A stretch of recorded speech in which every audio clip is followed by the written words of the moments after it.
మీకా గ్రంథం 4వ అధ్యాయం 12వ వచనం.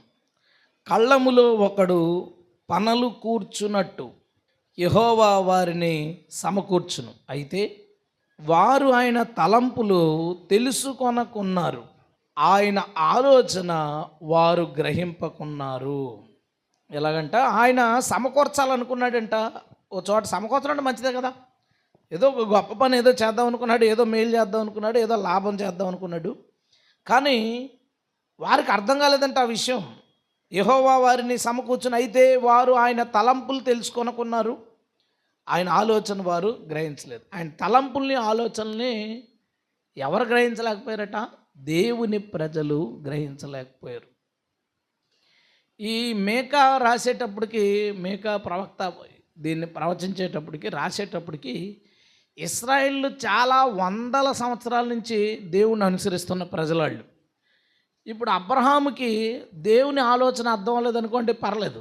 ఎందుకు? అంతకుముందు ఏ గ్రంథాలు లేవు, తన పితరులు పెద్ద అనుసరించేసిన వాళ్ళు ఎవరు లేరు, చాలా గ్యాప్ వచ్చింది. మోషే దేవుని ఆలోచనలు తెలుసుకోలేకపోయాడు అనుకోండి, అది కూడా పర్లేదు. ఎందుకంటే ఫస్ట్ రాసిన పుస్తకమే అది కదా, రాశాడు. తర్వాత అర్థమైందంటే అనుకోవచ్చు. ఇశ్రాయేల్ అలా కాదు. వీళ్ళు ఎలాగా తరాలుగా దేవుణ్ణి వెనకాల నడుస్తున్న వాళ్ళు, తరాలుగా దేవుడి చేత పోషించబడి తర్వాత అనేక విజయాలు పొందుకొని అనేక విధాలుగా పనిష్మెంట్లు తీసుకున్నారు దేవుని దగ్గర నుంచి. అలాంటి వాళ్ళకు కూడా దేవుడి ఆలోచన అర్థం అవ్వలేదంట, దేవుడి ఉద్దేశం వాళ్ళకే అర్థం అవ్వలేదంట. ఇది చాలా దుఃఖకరమైన విషయం. అందుకు దేవుడు మాట్లాడుతున్నాడు, నేను సమకూర్చాలనుకున్నాను కానీ అది వాళ్ళకే అర్థం అవ్వలేదు. ఇప్పుడు అంత మాత్రాన ఇశ్రాయేల్ని మనం తక్కువగా భావించడం కాదు, దేవుని ఆలోచన అర్థం చేసుకోవడం అనేది పెద్ద విషయం. దాని మీద అలా దృష్టి పెట్టలేదు. సపోజ్ యోబు ఉన్నాడండి, యోబు గ్రంథం ఉంది. యోబు గ్రంథంలో మనకి యోబు విషయంలో ఏం జరుగుతుందో ఫస్ట్ అధ్యాయంలో చెప్పేశాడు. అది చెప్పలేదనుకో, చివరి అధ్యాయంలో చెప్పాడు అనుకో, యోబు చదువుతున్నంతసేపు ఎందుకు ఇలా జరిగిందంటావు, ఎంత మంచి యోబుకి ఎందుకు ఈ సమస్య వచ్చిందంటావు అని అనుకుంటాం. అవును కదా. ఫస్ట్నే రాసేసాడు. అపవాది యోబు దగ్గరికి వెళ్ళాడు, యోబు మామూలుడు కాదని దేవుడు అన్నాడు, అన్నీ తీసేసుకుంటే యోబు కూడా నిన్ను తిడతాడు అని ఏమో సాతాను అన్నాడు. సరే తీసే ప్రాణం తప్ప యోబు మాత్రం నన్ను దూషించడని దేవుడు అన్నాడు. ఈ విషయం యోబుకి తెలుసా? వాళ్ళ ఫ్రెండ్స్కి తెలుసా? సాతాను నష్టం చేశాడు, మొత్తం మానసికంగా, శారీరకంగా, ఆర్థికంగా అన్ని రకాలుగా యోబు ఇబ్బంది పడిపోయాడు. వాళ్ళ ఫ్రెండ్స్ వచ్చారు. వాళ్ళ ఫ్రెండ్స్ యోబు కలిసి కూర్చుని మాట్లాడుకున్నారు. ఒక 5 రోజులు 6 రోజులు, ఒక వారం రోజులు వేసుకోండి, ఒక వారం రోజులు మాట్లాడుకున్నారు అనుకుందాం. ఈ వారం రోజుల్లో 37 అధ్యాయులు ఎంత సంథింగ్ జరుగుతుంది. ఈ 37 అధ్యాయుల్లో యోబు స్నేహితులు దేవుని ఆలోచన పట్టుకోలేకపోయారు, యోబు దేవుని ఆలోచన పట్టుకోలేకపోయాడు. చాలా విచిత్రం ఇది. యోబు స్నేహితులు ఏమంటారు? నువ్వేదో పొరపాటు చేసావు అందుకే ఇలా జరిగింది అంటాడు. అది నిజం కాదు. యోబు ఏమంటాడు? నేనేం తప్పు చేయలేదు, నేనేం తప్పు చేయనప్పుడు దేవుడు నాకు ఎందుకు ఇబ్బంది కలిగించాలి అంటాడు. దేవుడు కలిగించలేదు ఇబ్బంది. అక్కడ అదేనా ఇబ్బంది కలిగించింది దేవుడు కాదు, దుష్టుడి నుంచి వచ్చింది. సాతాన్ని ఎలా చేస్తున్నాడని ఒకసారి కూడా యోబు అంటావు. నువ్వేదో పొరపాటు చేసావనేమో వీళ్ళు అంటారు. వీళ్ళిద్దరూ మాట్లాడుకుని అద్భుతమైన డైలాగులు ఉంటాయి, తర్వాత దారుణమైన మాటలు ఉంటాయి.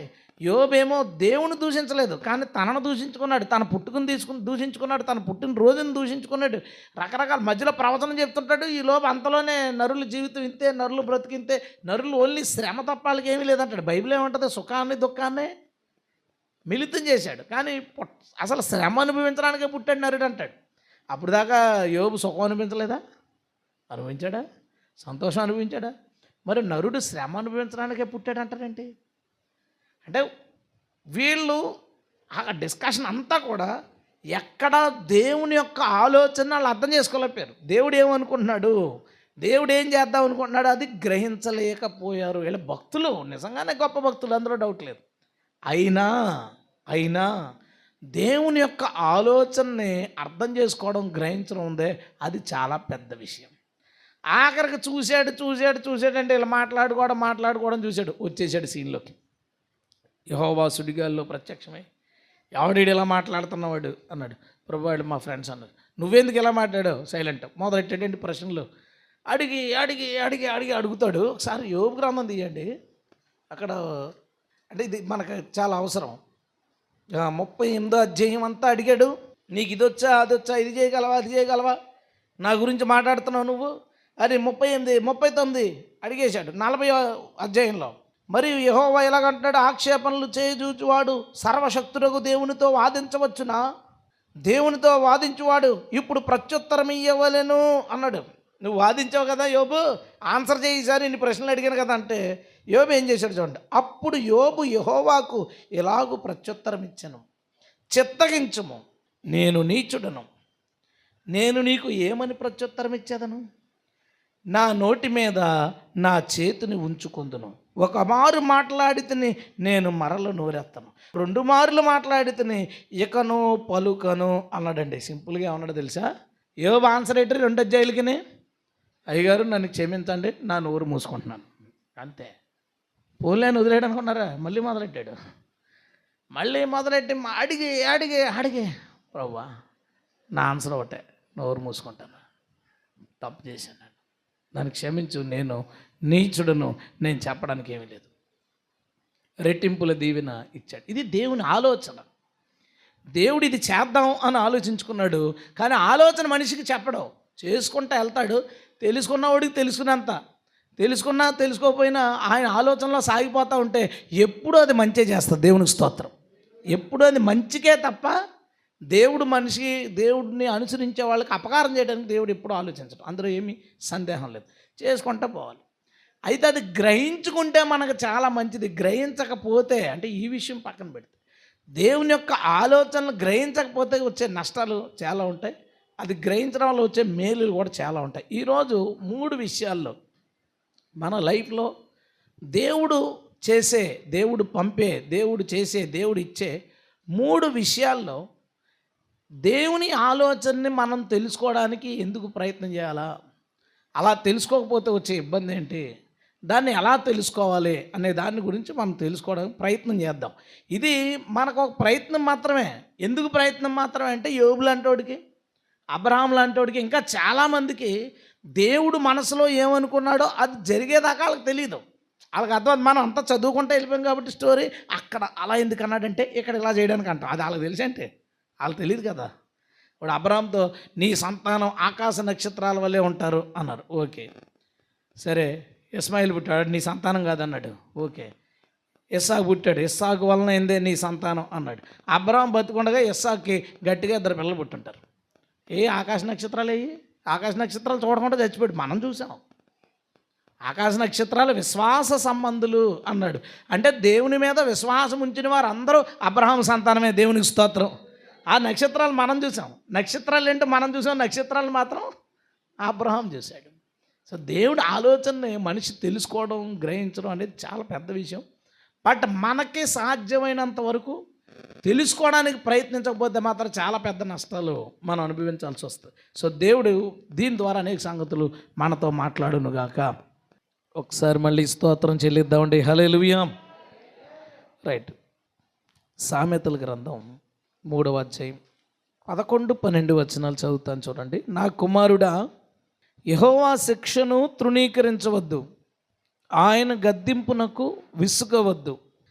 తండ్రి తనకు ఇష్టుడైన కుమారుని గద్దించు రీతిగా యెహోవా తాను ప్రేమించు వారిని గద్దించును అన్నాడు. దేవుడట మనుషులకి ఏం పంపిస్తారట? శిక్ష. ఆ శిక్ష ఎందుకు పంపిస్తారంటే శిక్షణ ఇవ్వడానికి. అదే కదా మనకు అక్కడ అర్థమవుతుంది. గద్దిస్తున్నాడట, ఇష్టపడుతున్నాడు కాబట్టి మనం తప్పు చేయకుండా ఉండడం గురించి మనల్ని గద్దిస్తున్నాడు. ప్రేమిస్తున్నాడు కాబట్టి గద్దిస్తున్నాడు. దేవుని వద్ద నుంచి మనకు కొన్నిసార్లు దేవుడు మనకి శిక్ష పంపిస్తాడు. ఎందుకు పంపిస్తాడు అంటే మనం దారి తప్పుతున్నప్పుడు, మనం సరిగా లేనప్పుడు ప్రభువే మనల్ని పనిష్ చేస్తాడు.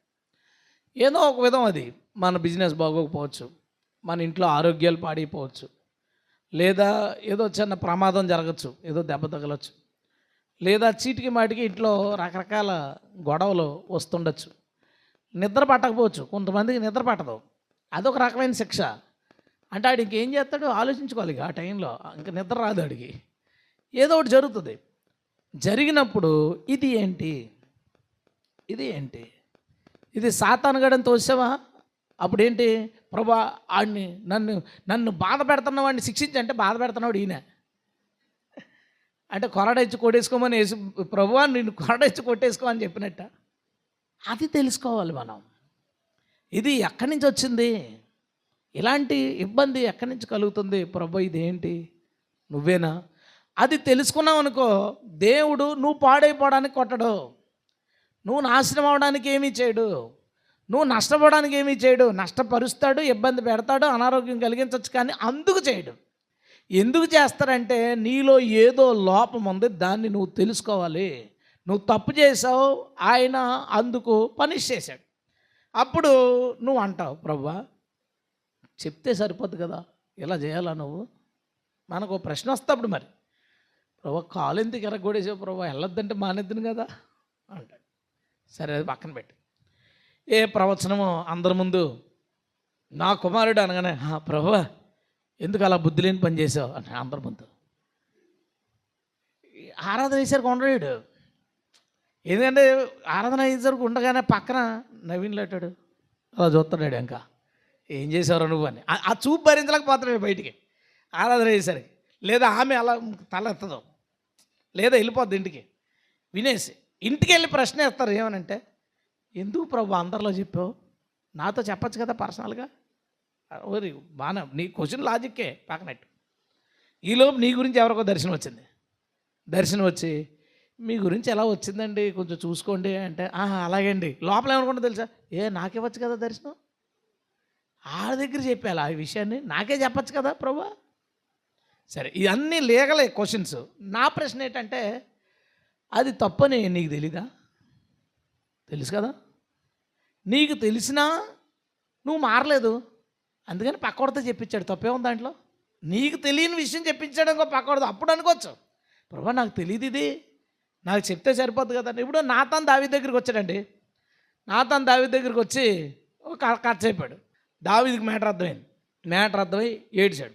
ఏడ్చినప్పుడు మనలాంటి ప్రశ్న అడుగుంటే ఏమని, ప్రభువా నాతాన్ని ఎందుకు పంపించావు, నాకు దర్శనాలు ఇస్తావు కదా, నాతో మాట్లాడతావు కదా, ప్రేరేపిస్తావు కదా, నువ్వు ఎందుకు ఇలా చేసావు, నన్ను ఎందుకు అడగలేదు? దేవుడిని అడిగాడు అనుకో దావీదు, దేవుడు ఏమంటాడు తెలుసా, దివారాత్రులు ధర్మశాస్త్రాన్ని ధ్యానం చేయమని రాసినాడు ఎవడరా ఇక్కడ, నేనే సార్, అందులో ఉంది కదా ఆ ధర్మశాస్త్రం. మనకు ధర్మశాస్త్రం ఏంటి, ఆది యందు దేవుడు భూమి ఆకాశాలను సూచించిన దగ్గర స్టార్ట్ అవుద్ది, 5 కాండాలు.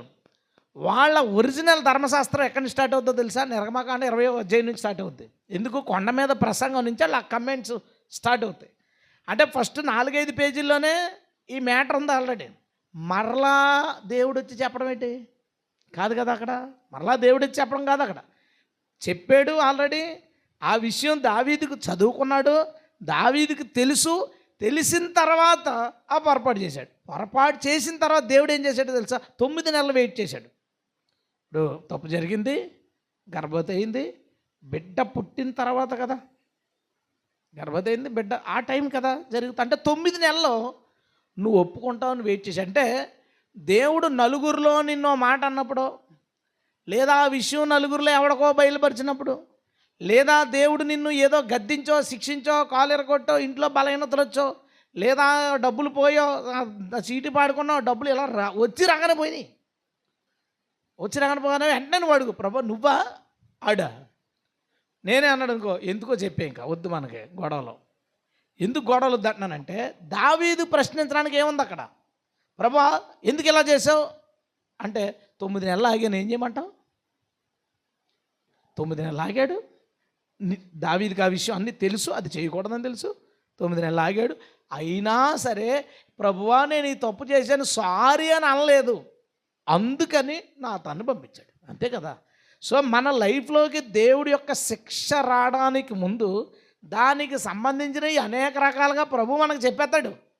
మనకు విజన్ వస్తుంది, లేదా వాక్యం 1-2 సార్లు మనతో మాట్లాడతాడు, లేదా ఆ సబ్జెక్ట్ మనకు తెలుసు, ఆ విషయం మనకు తెలుసు, అయినా ఆ లోపం మనకు ఉంది. అందుకని దేవుడు ఏం చేస్తాడంటే చిన్న శిక్ష మన మీద పడేస్తాడు. నువ్వు ఏం కాదండి, దోమను చంపొద్దు, సరదాగా అలా టచ్ అయ్యి 2 కాళ్ళు ఇరిగిపోతాయి దోమకి, అవునా కదా. నువ్వు కొట్టక్కలేదు దాన్ని, అలా టచ్ అయ్యి 2 కాళ్ళు ఇరిగిపోతాయి. దేవుడు అలా అన్నాడంటే చాలు, మంచం మీద ఉంటాం మనం, గట్టి కాదు అది, ఇంతకనే అది గట్టిది కాదు. ఆయన గట్టోడు కాబట్టి అలా గట్టిది తగలేదు దెబ్బ. అయితే అప్పుడు మనం గ్రహించుకుంటే దేవుడు నన్ను ఈ విషయంలో నన్ను ఇబ్బంది పెడుతున్నాడు, ఇది వద్దని నాకు చెప్తున్నాడు అని నువ్వు తెలుసుకోగలిగితే దేవుని దూషించవు. ప్రభా నా జీవితం ఎందుకు ఇలా అయింది, నా పరిస్థితి ఎందుకు ఇలా అయింది, అందరినీ వదిలేసి నీ కోసం వచ్చేసాను, ఇప్పుడేంటి ప్రభా నేను హాస్పిటల్లో ఉన్నాను, అందరినీ వదిలేసి వచ్చేసావా, ఏం చేసావు, ఇది అంతా సబ్జెక్ట్ కాదు. అక్కడ ఏం చేసావు అది మ్యాటర్. అదే కదా ఆయనకి. నువ్వు ఇలా ఉన్నావు, ఇలా ఉండడం నాకు ఇష్టం లేదు, అది నీకు చెప్పాను, వాక్యం ద్వారా మాట్లాడాను, నీకు ప్రేరేపించాను, ఈ కోణాల్లో నువ్వు వినలేదు కాబట్టి నేను నిన్ను పనిష్ చేశాను. ఎందుకు పనిష్ చేశానంటే, ఎందుకు శిక్షించానంటే నేను నిన్ను ప్రేమిస్తున్నాను కాబట్టి. దేవునికి స్తోత్రం. ఇంకో మాట కూడా గుర్తుపెట్టుకో, మనం అందరూ ఎలా ఉన్నాం కదా, ఇందులో ఎవడో సరిగా లేడు, దేవుడు అన్న ఒక దెబ్బ కొట్టాడు అనుకోండి, దాని వెనకాల ఆలోచన ఇంకోటి ఉంటుంది, వీడికి దెబ్బ తగిలితే వీడికి లాంటి వాళ్ళు అందరూ సెట్ అయిపోతారని ఆలోచన కూడా ఉంటుంది. అయినా నువ్వు సెట్ అవ్వకుండా అమ్మాయి ఆయన కొట్టాడు కానీ నన్ను కొట్టలేదు, పర్లేదులే తప్పించుకున్నాను అనుకోవద్దు సమా. నెక్స్ట్ నీ టైంలో నీకు తగులుతుంది. ఎవరి టైంలో వాళ్ళకి ఆశీర్వాదాలు ఎలాగుంటాయో ఎవరి టైంలో వాళ్ళకి బాధలు కూడా ఉంటుంది. అందుకని పక్కోడు దెబ్బ తగిలినప్పుడన్నా సెట్ అయిపోవాలి. దేవుడు ఎన్ని అడుగుతాడు, అప్పుడైనా మారచ్చు కదా, అప్పుడైనా ఆలోచించవచ్చు కదా నువ్వు. సో దేవుడు సమాధానం చెప్పుకోలేని ఈ పరిస్థితులు ఎప్పుడు నిలబడాడు. దేవునికి స్తోత్రం. ఇది నువ్వు గుర్తుపెట్టుకో. ఒక కొండ లేచి ఇలా ఎందుకు చేశావు, ఇదేంటి అని అడిగితే అది మరి అని సమాధానం చెప్పలేని కండిషన్లో మన దేవుడు నిలబడ్డాడు. హల్లెలూయా. నోరు ఎత్తలేని పరిస్థితిలో యోబు ఏమన్నాడు చెప్పండి. అప్పుడు దాకా చెలరేగిపోయారండి మొత్తం. మనం చదివితే ఎలా ఉంటుంది, చెలరేగిపోయారు, ఒకడికొకడు చెలరేగిపోయారు. ఆయన రాగానే ఎవడికాడు సైలెంట్. అయ్యే నోరు మూసుకుంటాను ప్రభా, మరి ఒకసారి మాట్లాడేసాను ఇంకా నోరేస్తాను, ఒకసారి రెండుసార్లు మాట్లాడేసాను ఇంకా నోరేస్తాను, సెలవు ఇంకా అయిపోయింది. సో దేవుడు మనకు సమాధానం చెప్పుకోలేని స్థితిలో ఎప్పుడు నిలబడ్డాం. దానికి తగినవన్నీ చేసే కొడతాడు. అందుకే చూడండి, ఇంట్లో కూడా మనం పిల్లలకు ముందు మనం చెప్తాం, నాన్న అలా చేయకూడదు నాన్న, ఎంత ముద్దుగానే చెప్తాం. అలాగే మమ్మీ అంటాడు, చేస్తాడు. చేయకూడదని చెప్పానా, అలాగే మమ్మీ చేస్తాడు. అప్పుడు ఒకటి పడుతుంది ఆడికి. ఆడి నాన్న అని చెప్పినప్పుడు అయితే కొడతాదంటే తల్లిదండ్రులకు ఇష్టమా పిల్లల్ని కొట్టడం? ఇష్టం ఉండదు. సో దేవుని దగ్గర నుంచి మనకి శిక్ష వచ్చే సందర్భాలు ఉంటాయి. అది దేవుడు మనల్ని ప్రేమించి మనం సరిగా ఉండాలనే తప్ప అసలు దెబ్బ కొట్టి చూద్దాం వీడు ఏమంటాడు అలా ఉండదు. యోబు శ్రమలు అనుభవించాడు, కానీ ఈ దేవుడు ఏంట్రా యోబుని ఎలా చేశాడని మనం ఎందుకు అనుకోలేదంటే యోబు ముగింపు అలా అనడానికి కుదరలేదు. అక్కడ యోబు ముగింపు ఏమైపోయింది, తాను పోగొట్టుకునే దానికన్నా రెట్టింపులు పొంది సుఖ సంతోషాలతో ఆయురారోగ్యాలతో ఉన్నాడు. దేవునికి స్తోత్రం. కాబట్టి యోబు విషయంలో దేవుడిని ప్రభువా నువ్వు ఎందుకు ఇలా చేసావనడానికి అవకాశమే లేదు. అక్కడ దేవుడు ఎప్పుడు ఆ పరిస్థితిలో నిలబడ్డాడు. కాబట్టి పరీక్ష మనకు వస్తుంది, లేదా దేవుడు మనల్ని కొన్ని ఇబ్బందులకి మన పద్ధతి బాగోకపోతే దేవుడు గురి చేస్తాడు. దేవుడు మనతో మాట్లాడే ఫస్ట్ విషయం ఏంటంటే ఈరోజు ఇందులో దేవుడి శిక్షను లేదా దేవుని వద్ద నుంచి మనకు శిక్ష వస్తే దాన్ని మనం అర్థం చేసుకోగలుగుతున్నామా? ఇది మొదటి విషయం. 3 విషయాలు చెప్తాను కదా, ఒక్కో దాంట్లో 2 సబ్ పాయింట్లు ఉంటాయి. అందులో ఇది ఫస్ట్ది. ఇది ఏం కాదు, చిన్నయే. దేవుని శిక్షను మనం అర్థం చేసుకోగలుగుతున్నామా? దేవుని వద్ద నుంచి ఏదైనా ఇబ్బంది కలిగితే మనం అర్థం చేసుకోగలుగుతున్నామా? నేను ఒక చిన్న విషయం చెప్తాను. నాకు ఆ నెల డబ్బులు కావాలి, దేవుడు డబ్బులు ఇవ్వలేదు అనుకున్నాం, డబ్బులు ఇవ్వలేదు, సరే చూస్తాను, ఇంకా ఇవ్వలేదు. యాక్చువల్ 2 రోజుల ముందన్నా వస్తాయి, ఒక రోజు ముందన్నా వస్తాయి, గంట ముందు 5 నిమిషాల ముందు ఎప్పుడో చేసేవాడు. అప్పట్లో మనం విశ్వాసంలో నిలబడిపోయిన తర్వాత ఇంకా అవి మానేశాడు. అంటే అప్పుడు నేర్పించడానికి 1 నిమిషంలో కూడా చేయగలనని నేర్పించడానికి. అది నేర్చేసుకున్న తర్వాత అలాంటి కండిషన్లు పెట్టడు, అలాంటి పరిస్థితులకు రాలేదనుకోండి. ఇప్పుడు నేను మొదలెడతాను, ఎక్కడో నేను డబ్బులు వేస్ట్ చేశాను డెఫినెట్గా. అయితే అందుకు దేవుడిది ఆపుంటాడు. సరే అప్పుడు చెక్ చేసుకుంటాను. చెక్ చేసుకున్నప్పుడు జనాలతో వెళ్ళినప్పుడు ఏ బిల్లు నేను కట్టేసి ఉంటాను. జనరల్గా ఎవరి నెత్తి మీద వేసేస్తాను, నేను కట్టను మ్యాక్సిమం, ఎవరి మీద వేసేస్తాం. అది నేనే తీసుకెళ్ళి నేనే ఎక్స్ట్రాలు చేశాను, జేబులో డబ్బులు ఉన్నాయంటే ఆ నెల నాకు అయిపోతుంది నా పని. లేదా ఏదో కొనకూడదు, అవసరం లేదు, ఇది తర్వాత ఎప్పుడో పని చేస్తుంది అని దూరంగా ఆలోచించి కొన్ని ఆర్డర్ పెడతాను. ఆర్డర్ పెట్టి వచ్చేలోపుకి కొనడానికి డబ్బులు నా దగ్గర ఉండి పెట్టుకుంటాను కదా, అవి వచ్చేలోపు ఇవి ఉండవు, డబ్బులు ఎగిరిపోతాయి, డబ్బులు ఉండవు, అవి ఏమో వచ్చేస్తుంటాయి, ఏం చేయాలో తెలీదు. అప్పుడు నేను ఆలోచించుకోండి, నాకు ఎందుకురా ఇది, నేను అందుకే ఆఫర్ది ఎందుకు కొనమని అడుగుతాడు అక్షయ్ చాలాసార్లు. నాన్న ఈ ఆఫర్ పెట్టాడు, ఈరోజు మనకు అది అవసరం లేదు కదా, వద్దు మనకు ఎందుకు, ఎందుకంటే నెలంతా ఇబ్బంది పడాలి నేను ఇది ఎప్పుడో పని చేస్తుంది కదా అని ఈరోజు ఈ డబ్బులు అందులో పడేసాను అనుకో, ఆ నెల అంతా నన్ను నొక్కేస్తాడు, నేను అనుభవిస్తాను కదా. అందుకే ఆఫర్ వెళ్ళాను, నేను వెళ్ళి అనుభవించాను కాబట్టి దాని జోలికి వెళ్ళను, చెప్పుకోలేదంటే ఎప్పుడు. ఎందుకంటే దేవుడు వాళ్ళని కొట్టడం వీళ్ళని కొట్టడం అనుకోకండి, మాలాంటి వాళ్ళని కనిపించే ప్లేస్లో కొట్టడంతే. ఎందుకంటే మేము మీ అందరి ముందు నిలబడి మాట్లాడాలి కదా, అందుకని కనిపించేలా కొట్టడం, కనిపించని సందర్భాల్లో కనిపించని విధంగా బాధేస్తాడు, మేము తన్నులు తింటాం. అప్పుడు నేను రివైజ్ చేసుకుంటాను, నేను ఎక్కడో డబ్బులు వేస్ట్ చేశాను, ఏదో అనవసరమైన ప్రయాణం చేసో, లేదా ఎవరికో ఎంత ఇమ్మంటే నేను అంత ఇచ్చో, ఏదో తప్పు చేశాను కాబట్టి ఆ నెల ఇబ్బంది. నాకు అది అర్థమవుతుంది. అది అర్థం అవ్వలేదనుకోండి, ఎందుకు వెళ్ళలేదు, సాతానుగాడు ఇలా ఇబ్బంది పెడుతున్నారు, అలా ఇబ్బంది పెడుతున్నారు, అడుగు ఫోన్ చేసి ఈడికి ఫోన్ చేసి, అరే ఈ నెలకి హెల్ప్ చేయి, వచ్చే నెల నీకు ఇచ్చేస్తున్నాడు, వచ్చే నెల ఇంకా దరిద్రంలో పోతాను, ఎందుకంటే మారు మనసు పొందలేదు కదా. అదే మారు మనసు పొందేశాను అనుకో, ఇంతగా అన్నీ వచ్చేస్తా, రైల్వే గేట్ వేసాడు అంతే, అన్నీ అక్కడ ఉంటే స్టాక్ ఓడిపోయి. ప్రభా నన్ను క్షమించు, తప్పు చేశాను, ఇప్పుడు ఏం చేయను, మరి నేను ఇంక చేసేది ఏం లేదు, వెనక్కి తెచ్చుకోలేను దాన్ని, కాబట్టి క్షమించే ఈసారికి. ఇంకా ఏమన్నాడు యోబు, మాట్లాడేశాను ప్రభా, నోరు మూసుకుని ఉంటాను, ఏం చేయలేను, మాట్లాడేసిన తర్వాత ఇంకేం చేస్తాడు, ఏం చేయదు. రెండోసారి కూడా మాట్లాడేశాను ప్రభా నన్ను క్షమించే అన్నాడు. ప్రభు ఏం చేశాడు, ఇంకో 4 తిట్లు తిట్టి క్షమించాడు, దేవుని స్తోత్రం. అంటే అలా ఉంటుంది ఆయన దగ్గర.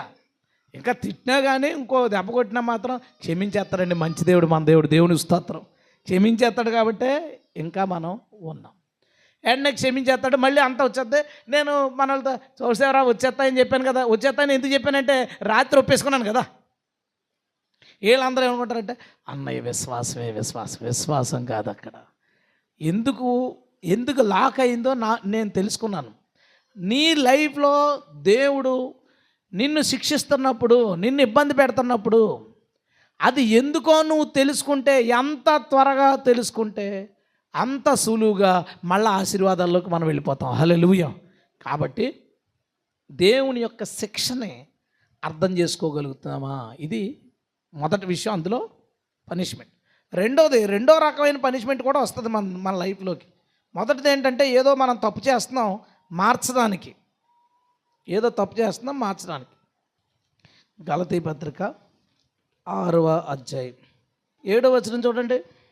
మోసపోకుడి, దేవుడు వెక్కిరింపబడడు, మనుష్యుడు ఏమి విత్తునో ఆ పంటనే కోయును. మనిషి ఏమి విత్తితే ఆ పంటే కోస్తాడట. ఈ పంటను వృద్ధి చేయవాడు ఎవరు చెప్పండి, దేవుడా సాతానా? ఆ పంటను వృద్ధి చేసేవాళ్ళు ఎవరు? నువ్వు దాన ధర్మాలు చేసి మనుషులందరికీ మేలు చేసావు, విత్తావు, తర్వాత ఎక్కువ పంట కోసుకున్నావు, ఆ పంటను వృద్ధి చేసినాడు ఎవరు చెప్పండి? సాతానుగా వృద్ధి చేశాడా? దేవుడు వృద్ధి చేశాడు. Very good. నువ్వు ఎవరికో ద్రోహం చేసి బాధ పెట్టి మానసికంగా ఇబ్బంది పెట్టావు, అది కూడా విత్తుకోవడమే కదా.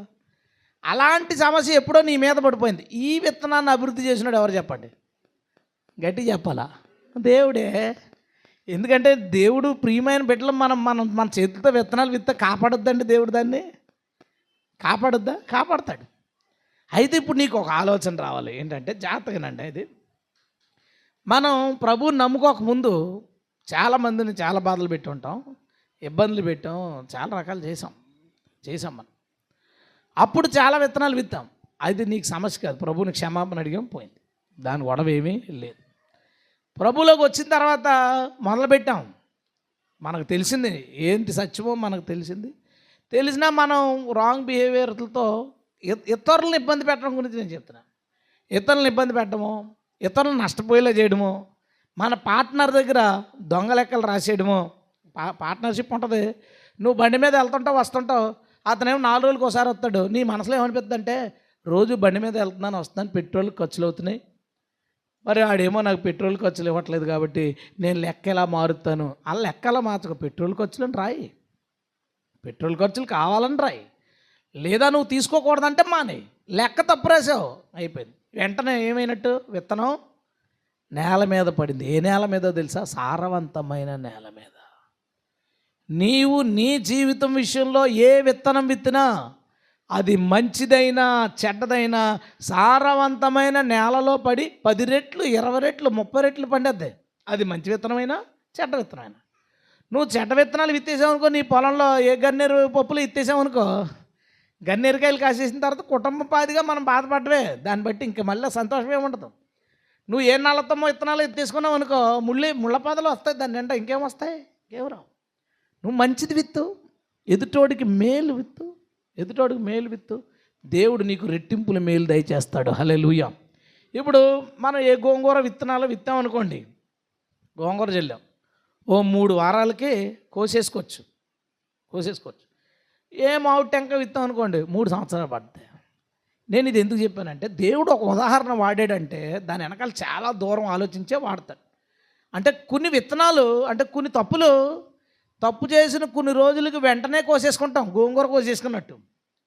కొన్ని మనం మర్చిపోతాం, విత్తనం టెంక విత్తేసాం మర్చిపోయాం. అది అలాగ మరి దేవుడు కాపుదల కదా అది. దేవుడు దాన్ని కాపాడి ఒకేసారి పంట కాసేస్తుంది. నాకు ఈ కష్టాలు ఎందుకు వచ్చేస్తున్నాయి, ఏంటి మేనేజర్ ఏంటి ఇలా ఇబ్బంది పెడుతున్నాడు, ఎంత హింస పెడుతున్నాడు, నువ్వు మీ ఆవిడని హింస పెట్టేసావు కదా. అందుకని దేవుడు ఏం చేయాలంటే ఎక్కడో మహారాష్ట్రలో ఉన్న మంచి పనికిమాలిన మేనేజర్ ఒకరిని తీసుకొని నేను నెత్తిమే పడేస్తాడు. అలా నెత్తిమే పడేయడానికి 2 సంవత్సరాలు ఎంత టైం పడుతుంది, నీకు ఇది గుర్తులేదు. నువ్వు హింస చేసి ఇబ్బంది పెట్టేసి, లేదా నీ భర్తను హింస పెట్టేసి బాధలు పెట్టేసి, నీ భర్తను రాసి రంపాన్ని పెట్టేసినవి ఉన్నాయి కదా, ఇవన్నీ నువ్వు మర్చిపోయావు. కానీ మరి విత్తనం విత్తేసావు కదా నేల మీద, అది ఏం చేస్తే మొలిసి నీ నెత్తి మీదకి వస్తుంది. ఇది ఎవర్రా చేసుకున్నది అంటే నువ్వే. దీన్ని ఎవర్రా పంపించారంటే ఆయనే. చేసుకున్నది నువ్వు, పంపించింది ఆయన. అది మంచిదైనా సరే చెడ్డదైనా సరే, అందులో ఏమీ సందేహం లేదు. అయితే ఇప్పుడు ఏం చేయాలండి బాబు? ఏం చేస్తావు? జాగ్రత్తగా ఉండు. నువ్వు కోళ్ళగా ఉన్నవా, మీ అత్తగారి విషయంలో జాగ్రత్తగా ఉండు. లేదు అంటావా, నీకు ఒక కొడుకున్నాడు కదా, ఆ కొడుకు ఒక ఆవిడ వస్తుంది, ఆవిడ భయంకరమైనది వస్తుంది ఇంటికి. ప్రభా, యాసావులు అంటే దాన్ని తీసుకొచ్చి, యాసావు ఏదో అన్ని రాళ్ళని తీసుకొచ్చినట్టు తీసుకొచ్చేసాడు నా కొడుకు అని అనకో. ఈ విత్తనం ఎప్పుడుదో తెలుసా? నువ్వు కోడలుగా ఇంటికి వచ్చినప్పుడు మీ అత్తయ్య గారి విషయంలో తిట్టి అరిసి కేకలు వేసుకుని గొడవలు పడి వేరే కాపురం పోతానని బ్లాక్మెయిల్ చేసి ఇబ్బందులు పెట్టావు కదా, అప్పుడు నువ్వు వేసుకున్న విత్తనం కోడల రూపంలో మొలిసి మళ్ళీ మీ ఇంటికే వస్తుంది. అది ఎక్కడికి పోదు, అది మళ్ళీ మీ ఇంటికే వస్తుంది. లేదా ఈ అత్తలు ఉంటారు, రాసి రంపాన్ని పెట్టేస్తుంటారు కోడల్ని. వాళ్ళ అలా ఉన్నట్టు ఉండండి, అలా కాళ్ళు లాగుతుందండి, అలా చేయి లాగుద్దండి, అలా మూతి లాగుద్దండి, మంచమే పడుకుంటారండి. ఇప్పుడు ఎవరు చూసుకోవాలి? కూతురేమో కరెక్ట్గా అమ్మకు బాగాలేదని తెలియగానే బట్టలు సర్దుకుని వచ్చి తెగేడిసేసి 2వ రోజు వెళ్ళిపోద్ది ఇంటికి. ఎందుకు? భర్తగా అన్నం పెట్టాలి, పిల్లలు స్కూల్ చూసుకోవాలి, తెగేడిసేసి పోద్ది. అయ్యో నా కూతురు ఎంత ఏడిసిందో. కానీ రోజు నీకు తినిపించాల్సింది ఎవరో తెలుసా? మళ్ళీ ఆ కోళ్ళే. ఎవరినైతే నువ్వు తిట్టి పనికి మాలిందానా అన్న, ఆ పనికి మాలింది లేకపోతే నీ గొంతులోకి మంచినీళ్ళు చొక్క దిగని పరిస్థితి నువ్వు విత్తుకున్నావు. దేవుడు కాదు. దేవుడు దాన్ని జాగ్రత్తగా ఎక్కడికే పోకుండా విత్తనాన్ని, నువ్వు ఇలా చేసావు కదమ్మా, నేను ఉన్నాను కదా, కంగారు పడకో అని మళ్ళా అది నీ మీదకి పంపిస్తాడు. నువ్వు ఏమి చేసావో అది నీ మీదకు వస్తుంది, అది రెట్టింపులుగా వస్తుంది. నువ్వు అనొచ్చు, అదేంటండి నేను చేసింది చిన్నదే, నేను చేసిన పొరపాటు చిన్నదే, దేవుడు ఏంటంటే ఇంత పెద్ద సమస్య పెట్టాడు. మామిడి టెంక చిన్నదే వేసావు, ఇంత టెంక కాతుందా? ఒకటి కాతుందా? ఒకటి ఎత్తే చాలా కాసింది కదా. అంతే, అది సారవంతమైన నేలలో పడుతుంది కదా. అలా మేలు కూడా అంతే. నువ్వు ఎవరికో 10 రూపాయలు ఇచ్చావు, ఎవరికో 100 రూపాయలు ఇచ్చావు. దేవుడు 1000 రూపాయలు ఇచ్చినప్పుడు, ప్రభా నేను 100 ఇస్తే 1000 ఇచ్చేవి, నాకు వద్దు, నాకు 100 కావాలంటాడు ఎవడైనా? నువ్వు విత్తనం విత్తితే మంచిది ఎన్నన్నా కోసేసుకుంటావు, చెడ్డది విత్తితే ఎన్నన్నా కోసుకోవాలి.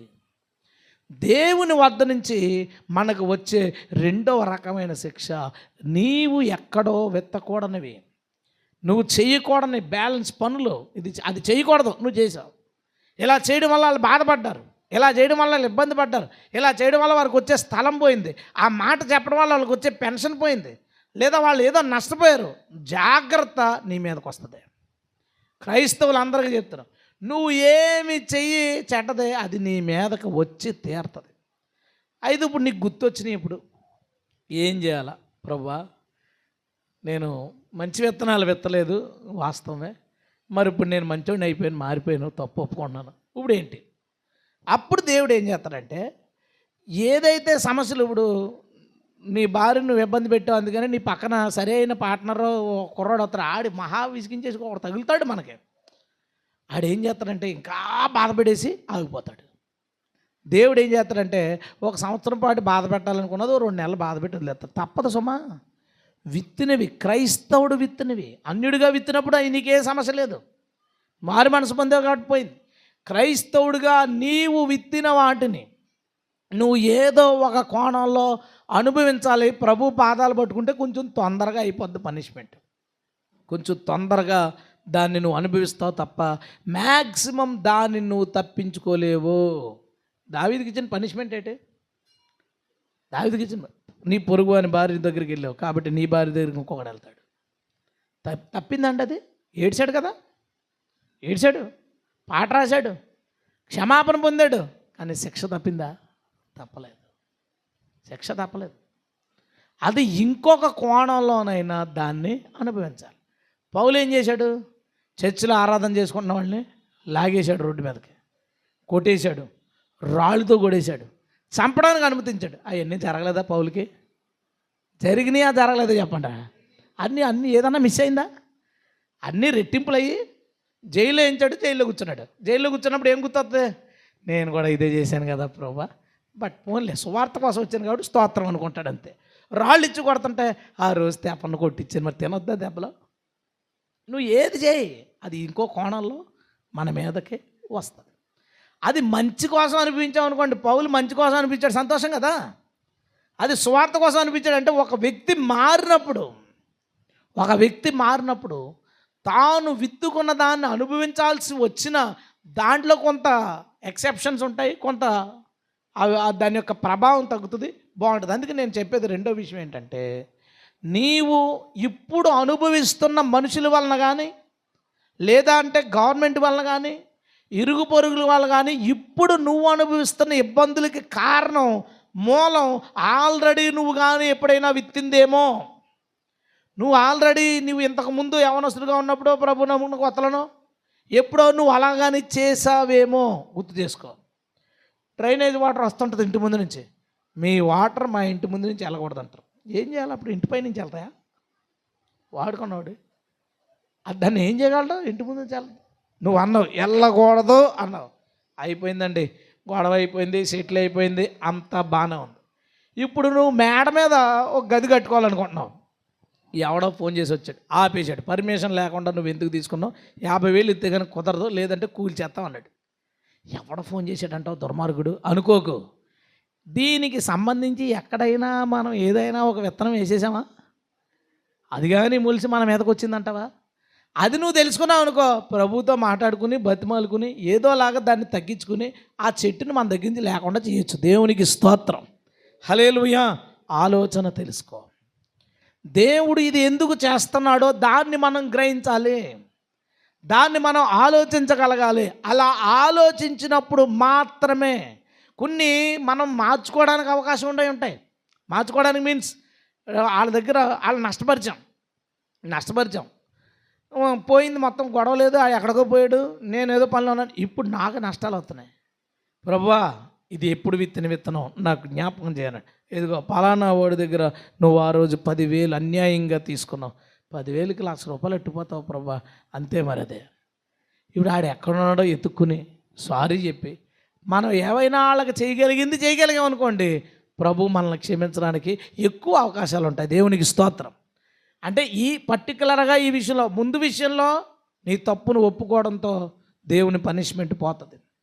రెండోది, నువ్వు ఎవరినో ఇబ్బంది పెట్టావు, మనుషుడేమి విత్తునో, నువ్వు ఎదుటోళ్ళని ఇబ్బంది పెట్టావు. ఇదేంటంటే ముందుది నువ్వు పొరపాటు చేస్తున్నావు, నువ్వేదో పాపం చేస్తున్నావు, దేవుడు పనిష్మెంట్ పంపించావు. నువ్వు ఎదుటి వాళ్ళని ఇబ్బందికి గురి చేసావు, ఎదుటి వాళ్ళని గాయపడడానికి కారకుడయ్యావు. కాబట్టి దాన్ని నువ్వు పోడ్చగలవా? వెళ్ళి ఆ తప్పును సరిదిద్దుకో. దాన్ని పోడ్చడానికి అవకాశం లేదా? ప్రభు పాదాలు పట్టుకో, సాధ్యమైనంత త్వరగా దానిలోంచి బయటకు వస్తావు. మాత్రం దేవుడు మన జీవితంలో అనుమతించిన ఆ కష్టం, శ్రమ, ఇబ్బందికి కారణం ఏంటో తెలుసుకుని తీరాలి. దేవునికి స్తోత్రం, హల్లెలూయా. అప్పుడు మాత్రమే మనం అందులోంచి బయటికి రావడానికి ఛాన్స్ ఉంటుంది. మొదటి విషయం, దేవుడు మన జీవితాల్లోకి పంపిన శిక్షకు కారణం తెలుసుకున్నట్ట. రెండో విషయం ఏంటంటే రోమాపత్రిక 5వ అధ్యాయం 21వ వచనం చూడండి. అయినను పాపము మరణమును ఆధారం చేసుకుని ఎలాగూ ఏలెనో అలాగే నిత్య జీవము కలుగుటకై లక్ష్యం ఏంటి? నిత్య జీవం. నీతి ద్వారా కృపయు మన ప్రభువైన యేసుక్రీస్తు మూలంగా ఏలు నిమిత్తం. కృప ఏలాలట మన మీద దేని ద్వారా? నీతి ద్వారా. ఎందుకట? నిత్యజీవం ఇవ్వడానికి నీతి ఆ నిత్యజీవం ఇస్తుంది. ఆ నీతిని మనం ఎలా పాటించగలం అంటే కృప ద్వారా పాటించగలుగుతామంట. ఏలు నిమిత్తం పాపం ఎక్కడ విస్తరించెనో అక్కడ కృప అపరిమితముగా విస్తరించెను. పాపం ఎక్కడ విస్తరించెనో అక్కడ కృప అపరిమితంగా విస్తరించెను. పాపం ఎక్కడ విస్తరించెనో కృప అక్కడ విస్తరించెను. సరే, ఇది క్లియర్గా ఉంది కదా మీకు? ఎందుకు వచ్చిందంట కృప? నీతి ద్వారా అంటే పాపం విస్తరించింది. నీతి ద్వారా ఈ కృప మనకు సహాయం చేసి ఎక్కడికి తీసుకెళ్తుంటే మనల్ని? నిత్య జీవమునికి తీసుకెళ్ళడం కోసం నీతి ద్వారా కృప మనల్ని ఏలడానికి పాపం ఎక్కడ విస్తరించెనో కృప అక్కడికి అపరిమితంగా విస్తరించెను. ఇది అలా ఉంచండి. నేను చెప్పాలనుకున్న రెండో విషయం ఏంటంటే దేవుడు పంపిన కృపను అర్థం చేసుకోకపోవడం. మొదటిది దేవుడు పంపిన శిక్షను అర్థం చేసుకోకపోవడం. రెండోది దేవుడు పంపిన కృపను అర్థం చేసుకోకపోవడం. ఎందుకు అర్థం చేసుకోకపోవడం అన్నానంటే, నేను ఇందాక చెప్పాను కదా, జేఎన్టీయూలో జరిగిన మీటింగ్స్లో పాపం చేయొచ్చు అని చెప్పడం గురించి దాంట్లో ఈ రిఫరెన్స్ వాడారు. ఏమని వాడారు? చాలామంది పాపం చేస్తే దేవుడు దూరం అయిపోతాడు, పాపం చేస్తే దేవుడు వదిలేస్తాడు, పాపం చేస్తే దేవుడికి మనకే సమాధానం పోతుంది అంటారు. కానీ బైబిల్ ఏం చెప్తుందో తెలుసా? పాపం ఉంటే కృప వచ్చేద్దని చెప్పాడట. అదే కదా ఉంది అక్కడ. పాపం ఎక్కడుందో కృప. ఇప్పుడు నీకు కృప కావాలంటే ఏం చేయాలా చెప్పండి? కృప కావాలంటే ఊరి చివరి మందు షాప్ ఉంటుంది కదా, ప్రభా నాకు కృప అపరిమితంగా పంపు తండ్రి, బాటిల్ లాగేస్తాను అంటే బోళ్ళు కృప వచ్చేది. అలా చెప్పాడండి వచనాన్ని, దానికి అర్థాన్ని. అతను కాదు, యాక్చువల్గా అతనికి చెప్పిన వాళ్ళు, అది చాలా పాత డాక్టర్ని వాళ్ళు అతనికి చెప్పారు. ఈ డాక్టర్ ఎప్పటి నుంచో ఉంది. ఏముందంటే కృప ఎందుకు వస్తుందంటే, నువ్వు పాపివనే కృప వచ్చింది, మళ్ళీ పాపం చేయకూడదు అంటావేట్రా బాబు. నువ్వు పాపం అనే కృప వచ్చింది వచ్చిన తర్వాత మళ్ళీ పాపం చేసావు, మళ్ళీ కృప ఏమవుద్ది? మళ్ళీ వస్తుంది. పాపం ఎక్కడ ఉన్నో కృప ఏం చేద్దంట? అక్కడికి అపరిమితంగా విస్తరించును. సరే, ఇప్పుడు బయట మీనింగ్ అది, కృప అలా మీనింగ్ ఉంది. కృప యొక్క అర్థం తెలుసుకుందాం. ఆ వచనం యొక్క అర్థం తెలుసుకుందాం. ఆ వచనం ఏం చెప్పింది? మళ్ళీ చదవండి ఈసారి. పాపం ఎక్కడ విస్తరించెనో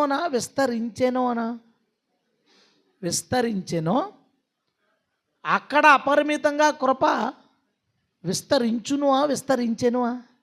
రెండిటికి తేడా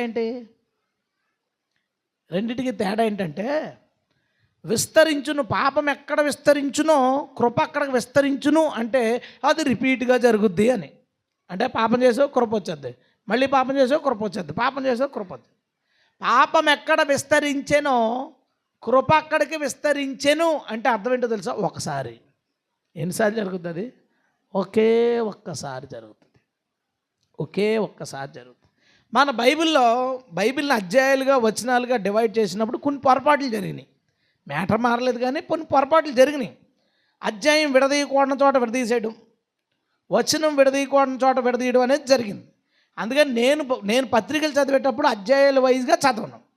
ఇప్పుడు 3వ అధ్యాయం చదువుదాం, 2వ అధ్యాయం చదువుదాం, 4వ అధ్యాయం చదువుదాం, అధ్యాయాల వైజ్గా చదువుకుంటా ఎక్కడ దాకా వెళ్ళాలో ఆ పాయింట్ అయిపోయింది ఆగిపోతాను. అది అధ్యాయం మధ్యలో అవుద్దా, అధ్యాయం ఎండింగ్ అవుద్దా నాకు సంబంధం లేదు. ఎందుకంటే అది పత్రికలో చదువుతాం. పౌలు మాట్లాడుకుంటూ వెళ్తే మన బ్యాడ్ ఏంటంటే కట్ చేయకూడని చోట అధ్యాయాన్ని కట్ చేసి 6వ అధ్యాయం స్టార్ట్ చేశారు. జనాలు అందరూ ఏం చేస్తారంటే 5వ అధ్యాయం చివరి వచ్చిన ఏం చెప్తుందో తెలుసా? పాపం ఎక్కడికి విస్తరించనో కృప అక్కడికి విస్తరించినంటే మళ్ళీ అని అనుకుంటారు. అందుకే కింద కంటిన్యూషన్లో అలాగైనా ఏమందుము చెప్పేశాడు, ఇలాంటి వాళ్ళు వస్తారని. పౌలుకు తెలుసు కదా. అలాగని ఏమందము, కృప విస్తరించవలెనని పాపమందు నిలిచి ఉందమ్మా. ఇప్పుడు చెప్పేది ఏంటి, ప్రసంగం అంతా ఇదే కదా వాళ్ళది. కృప రావాలని పాపం చేస్తావా, ఏం చేయకూడదట, అట్లన రాదు. పాపం విషయమై చనిపోయిన మనము ఇక మీదట ఎలాగూ జీవిస్తాము, ఎలాగ అందులో జీవిస్తాం చూడండి. ఏమంటున్నాడు, చాలా ఈజీగా దానికి అర్థం ఇచ్చాడు. నీవు పాపం చేస్తున్నావు, నిజమే, పాపం మన అందరిలో విస్తరించింది. మనం స్కూల్లో చదువుతున్నప్పుడు విస్తరించింది, గ్రౌండ్లో ఆడుకుంటున్నప్పుడు విస్తరించింది, పెద్దవాళ్ళు ఎవరితో కూర్చొని మాట్లాడుకుంటున్నప్పుడు విస్తరించింది, మన టీచర్స్ నుంచి విస్తరించింది, సొసైటీ నుంచి విస్తరించింది, సినిమాల నుంచి విస్తరించింది, మీడియాలోంచి విస్తరించింది. పలు విధాలుగా పాపం మనలోకి విస్తరించింది. విస్తరించిన మన దగ్గరికి ఏమైందో తెలుసా, కృప వచ్చింది. సువార్త ద్వారా కృప వచ్చింది. ఆ కృప కూడా ఏమని చెప్తున్నారు, ఇదిగో నువ్వు మాపు చూపు చూడకు అన్నాడు ఎవడో సువార్తలో. అలా ఏమన్నారు, ఇదిగో నువ్వు పాపివి, నీకోసం యేసుప్రభు వచ్చాడు, నీ పాపాలు ఆయన క్షమిస్తాడు, నీ దోషాలు ఆయన క్షమిస్తాడు, నువ్వు ఎలాంటి వాడైనా సరే ప్రభు పాదాల దగ్గర ఆయన నిన్ను కడుగుతాడన్నారు. అంటే పాపం విస్తరించిన చోటకే కృప అపరిమితంగా వచ్చింది. నేను నిన్ను కడుగుతాను అన్నాడు. అమ్మయ్య, యేసు ప్రభు పాపాలు కడిగే దేవుడట్రా అని చర్చకొచ్చాం. వచ్చిన తర్వాత ఏం చేశాడు, ఆయన కృపతో ఏమన్నా అడిగాడా, నీ పాపాలు క్లియర్ చేయడానికి డబ్బులు ఏమన్నా అడిగాడా, అడగలా. నీ పొరపాట్లను కొట్టివేయడానికి దీన్ని ఏమన్నా అన్నాడా, ఏమనలేదు. పనిష్మెంటు లేదు, అన్యుడి నుంచి చర్చకొచ్చినోడికి పనిష్మెంటు లేదు, ఫైను లేదు, రెండూ లేవు, డబ్బులు ఖర్చు లేదు, దెబ్బలు లేవు. వెంటనే మోకరించి ప్రభా నన్ను క్షమించు అన్నాం. కృప మన పాపాలన్నీ కడిగివేసింది. దేవునికి స్తోత్రం. ఇప్పుడు కడగబడిన వీడు గనక నేను అన్యుడిగా ఉన్నప్పుడు 100 పాపాలు చేసినప్పుడు యేసుప్రభు క్షమించాడు. పోనీ ఒక 5 పాపాలు చేద్దాం అంటే ఈసారి ఊరుకుంటాడా? మరి వచ్చే ముందు ఏం చెప్పాడు, నువ్వు ఎంత పాపమైనా సరే, స్వార్థ ఏమైనా వచ్చేటప్పుడు నువ్వు ఎంత పాపమైనా సరే, నువ్వు అంతకుడైనా సరే, నువ్వు ఎంత దుర్మార్గుడు అయినా సరే, యేసుప్రభు నిన్ను ప్రేమిస్తున్నాడు రమ్మన్నాడు అన్నాడు. వచ్చేసాడు. వచ్చేసిన తర్వాత పాపాలన్నీ కడిగేసుకున్నాడు. Very good. ఇప్పుడు అంత దుర్మార్గం లేదు, కొద్దిగా చేస్తుంటే ఒప్పుకోడు. ఎందుకు ఒప్పుకోడంటే పాపం విషయమై చనిపోయిన నీవు మరలా దానిలో జీవించుటకు కృప ఒప్పుకోదు. హల్లెలూయా. ఒప్పుకోదు కృప, ఎట్టి పరిస్థితిలో ఒప్పుకోదు. అయిపోయింది అది. ఏమైందండి, అయిపోయింది అది. మనం అడగడం, దేవుడు క్షమించడం, ఇది అయిపోయింది ప్రాసెస్. ఒక్కసారే జాగ్రత్త గుర్తుపెట్టుకోండి, కృప విస్తరించి ఒక్కసారే నిన్ను శుద్ధి చేస్తుంది. ఈ రిఫరెన్స్ ఎన్నిసార్లు జరుగుతుందని చెప్పాడు బైబిల్లో, ఒకేసారి. 5 అధ్యాయం 27, 6 అధ్యాయం 1వ వచనం, 2, 3, 4, 5, 6, 7 వచనాల దాకా మనం చదివితే ఇక మీదట మనం క్రీస్తుతో జీవించాలంటాడు తప్ప పాపముతో జీవించకూడదు. అసలు 5వ అధ్యాయంలో లాస్ట్ వచనం ఏం చెప్పాడు, పాపం ఎక్కడ విస్తరించిందో కృప అక్కడ అపరిమితంగా విస్తరించింది. ఎందుకు విస్తరించింది? ఆయన నీతి ద్వారా మనల్ని నిత్య జీవానికి చేర్చడానికి. హల్లెలూయా. అందుకు దేవుడు ఏం చేస్తాడో తెలుసా, సింపుల్ ప్రాసెస్. భయంకరమైన పాప ఉన్నాడు, కృపతో కడిగేశాడు. కడిగిన తర్వాత ఎలా నిత్య జీవానికి వెళ్తున్నాడు? ఆయన నీతి ద్వారా. ఈసారి మొదలెడతాడండి ఆయన నీతి. మోహపు చూపు చూడకూడదు, వ్యభిచరించకూడదు, ఇవన్నీ చెప్తాడు. చెప్పినప్పుడు నీ మనసులో ఒక్కసారి కూడా ఒక ఆలోచన రాదు. అసలు రావాలి ఆలోచన రాదు. ఏ ఆలోచన? ఇదేంటి ఎంత పాపైనా వచ్చే అన్నవాడు అస్సలు పాపం చేయొద్దు అన్నాడేంటి, ముందు ఒకలాగా తర్వాత ఒకలాగా మాట్లాడుతున్నాడేంటి ఈయన అనిపించాలి. కానీ ఎవరికీ అనిపించదు. ఎందుకు అనిపించదు? అదే దేవుని మహిమ, దేవునికి స్తోత్రం. అనిపించదు. ఏమని అనిపిస్తుందో తెలుసా? ఇంత పాపినైనా నన్ను ప్రభు క్షమించి నా కొరకు ఆయన చనిపోయిన తర్వాత నేను మళ్ళీ అదెందుకు చేస్తాను అనిపిస్తుంది. నేను మళ్ళీ అదెందుకు చేస్తాను? ఇది దేవుడి యొక్క కృప మన మనసులో తెచ్చిన మార్పు. హల్లెలూయా. దాన్ని ఎలా మార్చేశారు? దేవుడు పంపిన కృపను అపార్థం చేసుకున్నారు. దేవుడు పంపిన కృపను ఆలోచించలేకపోయారు. ఏమన్నాడు తెలుసా? నువ్వు పాపం నీలో విస్తరించినప్పుడు కృప నీలోకి విస్తరిస్తుంది. పాపం ఎక్కడికి విస్తరించెనో కృప అక్కడికి విస్తరించెను. ఒకేసారి అది అయిపోయిన తర్వాత ఇక మనం పాపముతో జోలి లేకుండా ప్రభుతో కలిసి జీవించాలి. హల్లెలూయా. సో ఇది ఒక పెద్ద అపార్థం. సరే, ఇప్పుడు ఇందులో రెండో పాయింట్ దగ్గరికి వద్దాం. రెండో పాయింట్ ఏంటంటే, సరే నువ్వు అన్ని పాపాలు కడుగబడ్డావు, ప్రభుతో ఉన్నావు, బాగుంది. ఇప్పుడు ప్రభు ఏం చేశాడు? నీతిని బోధిస్తున్నాడు.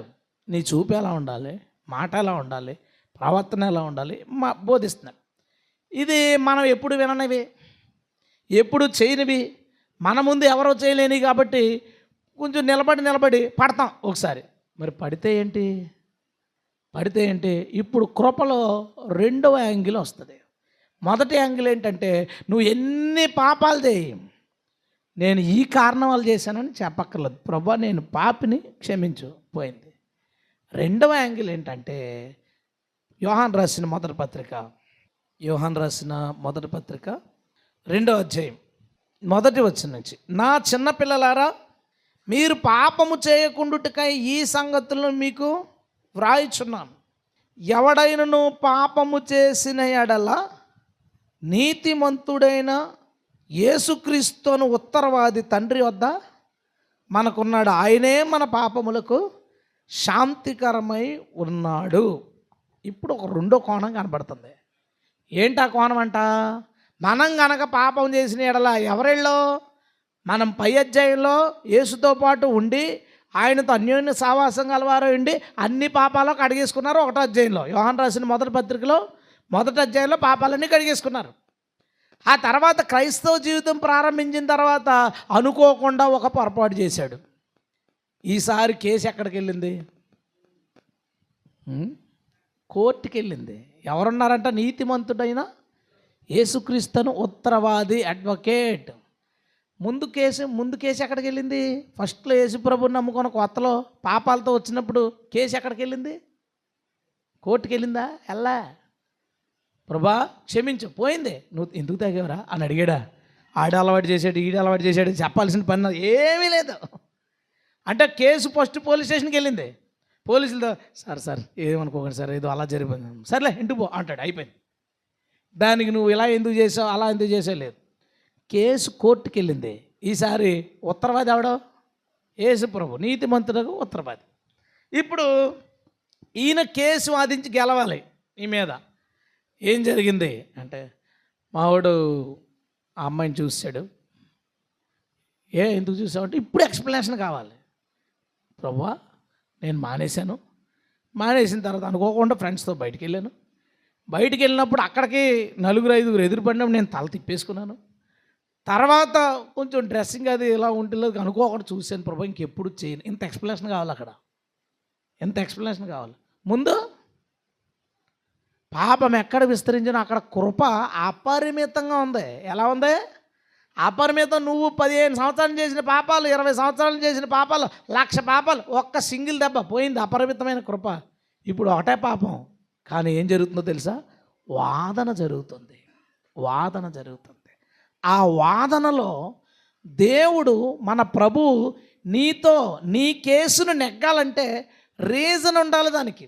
నువ్వు పొరపాటు చేసావు, అనుకోకుండా పొరపాటు చేసావు, అది చెప్పగలగాలి. అంటే నా మాటను తప్పు అర్థం చేసుకోవద్దే. రీజనబుల్గా పాపం చేయమంటలేదు నేను, ఓకే? రీజనబుల్గా పాపం చేయమంటలేదు. నువ్వు పాపం చేయకుండా ఉండాలి. అనుకోకుండా జరిగింది. సపోజ్ మన సత్యబాబు గారు ఉన్నారండి, ప్రతి వారం చర్చకు వస్తున్నారు, చాలా సైలెంట్ అయిపోయారు, కూల్ అయిపోయారు అనుకుందాం. వాళ్ళ అబ్బాయిని ఎవరో తిట్టాడు, కంట్రోల్ చేసుకుంటాడు, తప్పండి మా ఓడిని ఏమన్నా తీసిపోతాడు. వాళ్ళ అమ్మాయిని తిట్టాడు ఎవరన్నా, తండ్రి ఊరుకోగలడా? ఊరుకోలేడు కదా. ఓ మాట కాసాడు, రెండో మాట కాయలేకపోయాడు, సీరియస్ అయిపోయాడు. రాత్రి ఇంటికి వెళ్ళి మోకరించినప్పుడు సమాధానం చెప్పుకోవడానికి ఉంటుంది అక్కడ. ప్రభువా మా అబ్బాయిని తిట్టాడు, నేను భరించాను, నన్ను తిట్టాడు, భరించాను, కూతురిని తిట్టేసరికి భరించలేకపోయాను ప్రభా. ఇప్పుడు కేసు గెలిచేస్తాడు ప్రభా. అక్కడ నువ్వు చేసిన తప్పే, కానీ కేసు గెలుస్తాడు అక్కడ. అప్పుడు ఏమవుద్ది? నీ పాపాలు క్షమించబడతాయి. నీ పాపములకు ఆయన శాంతికరమై ఉన్నాడు. దేవునికి స్తోత్రం. ఎందుకో అక్కడ వాదించేది అడ్వకేట్. అలా కాదు, నువ్వు చేస్తావు, లాయర్ ఉన్నాడు కదా అని వెళ్ళావు. ఎందుకు చేసావు అంటే, ఈ లాయర్ ఏంటి తెలుసా, ఈయనే పట్టించేస్తాను నేను, ఈయన్ని క్షమించొద్దు అసలు, ఈడు కావాలని చేసాడు అని. అందుకే బుద్ధిపూర్వకంగా చేసిన ఎడల పాపమునికి బలి ఇక లేదని ఎందుకన్నాడో తెలుసా? నీవు శోధించబడో, జరిగిన పరిస్థితుల వలన, ఇబ్బందుల వల్ల నువ్వు చెయ్యకూడదు అనుకున్న పొరపాటు జరిగిందా, ప్రభు వాదించడానికి అక్కడ కారణాలు ఉన్నాయా, తప్పించుకుంటావు. అంటే నువ్వు అంతగా పాపం చేయకుండా ఉండడానికి ప్రయత్నం చేయాలి. అంతగా ప్రభు అంటే ఏంట్రా ఈ మాత్రానికే కోపడిపోయి మళ్ళీ కేసు అంటాడు ఏంటి? అలా కాదు ప్రభు, వెంటనే కోపడద్దని చెప్పాను. నోరు మూసుకుపో. ఇక క్షమాపణ వస్తారా తెలీదు, క్షమాపణ వస్తారా తెలీదు. క్షమాపణ ఎప్పుడు వస్తాయి? ఉత్తరవాది. ఏ ఉత్తరవాది? నీతిమంతుడైన ఉత్తరవాది నిన్ను కేసు గెలిపించాలి.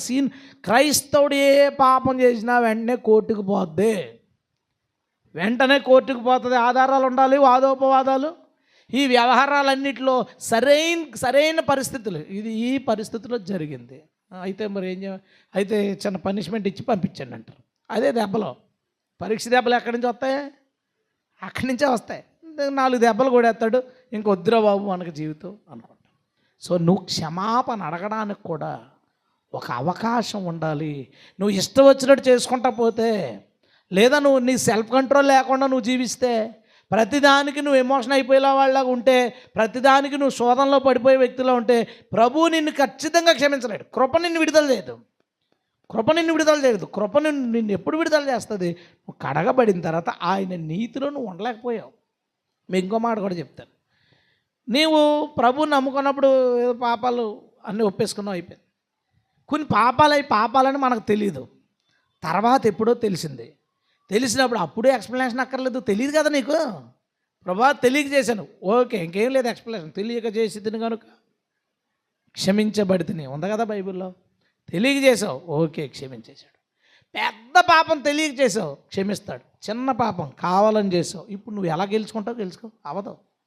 ఇక ఏం చేయాలి? అయితే 4 దెబ్బలు తినాలి, లేదా నరకానికి పోవాలి. కృపను అర్థం చేసుకో. దేవుని కృప నీవు అన్యజను నుంచి ప్రభు దగ్గరికి వచ్చినప్పుడు అపరిమితంగా ఉంది. కాబట్టి నువ్వు ఎన్ని పాపాలు చేసినా కృప ఆ మొదటిసారి క్షమించేసింది. తర్వాత నుంచి దేవుని నీతి వచ్చింది నీ దగ్గరికి. ఆ నీతి ప్రకారం జీవించే పరిస్థితిలో కనుక పాపం చేస్తే, నీవు ఇష్టం వచ్చినట్టు చేస్తే మాత్రం కేసుల్లో ఉండిపోతాయి. అప్పుడు తీర్పులో నువ్వు వెళ్ళినప్పుడు ఓపెన్ చేసినప్పుడు నువ్వు ఏంటి ఈ కేసు కూడా ఉందా ఇంకా నా మీద? ఉంది, పోలేదు. మళ్ళీ ఈ కేసులో గెల్లకపోయాడు యేసుప్రభు దీంట్లో. ఓహో ఓకే, సరేలే పాత కేసులు బోల్డ్ ఉంటాయి.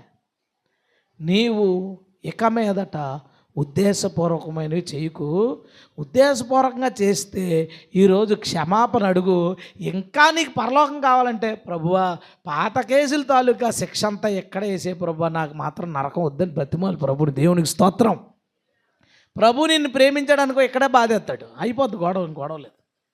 బాధేశాడు, దెబ్బలు తినేసాం, ఇబ్బందులు పడిపోయాం, నష్టపోయినా పర్లేదు, పరలోకాన్ని కోల్పోకుండా ఉందుముగాక.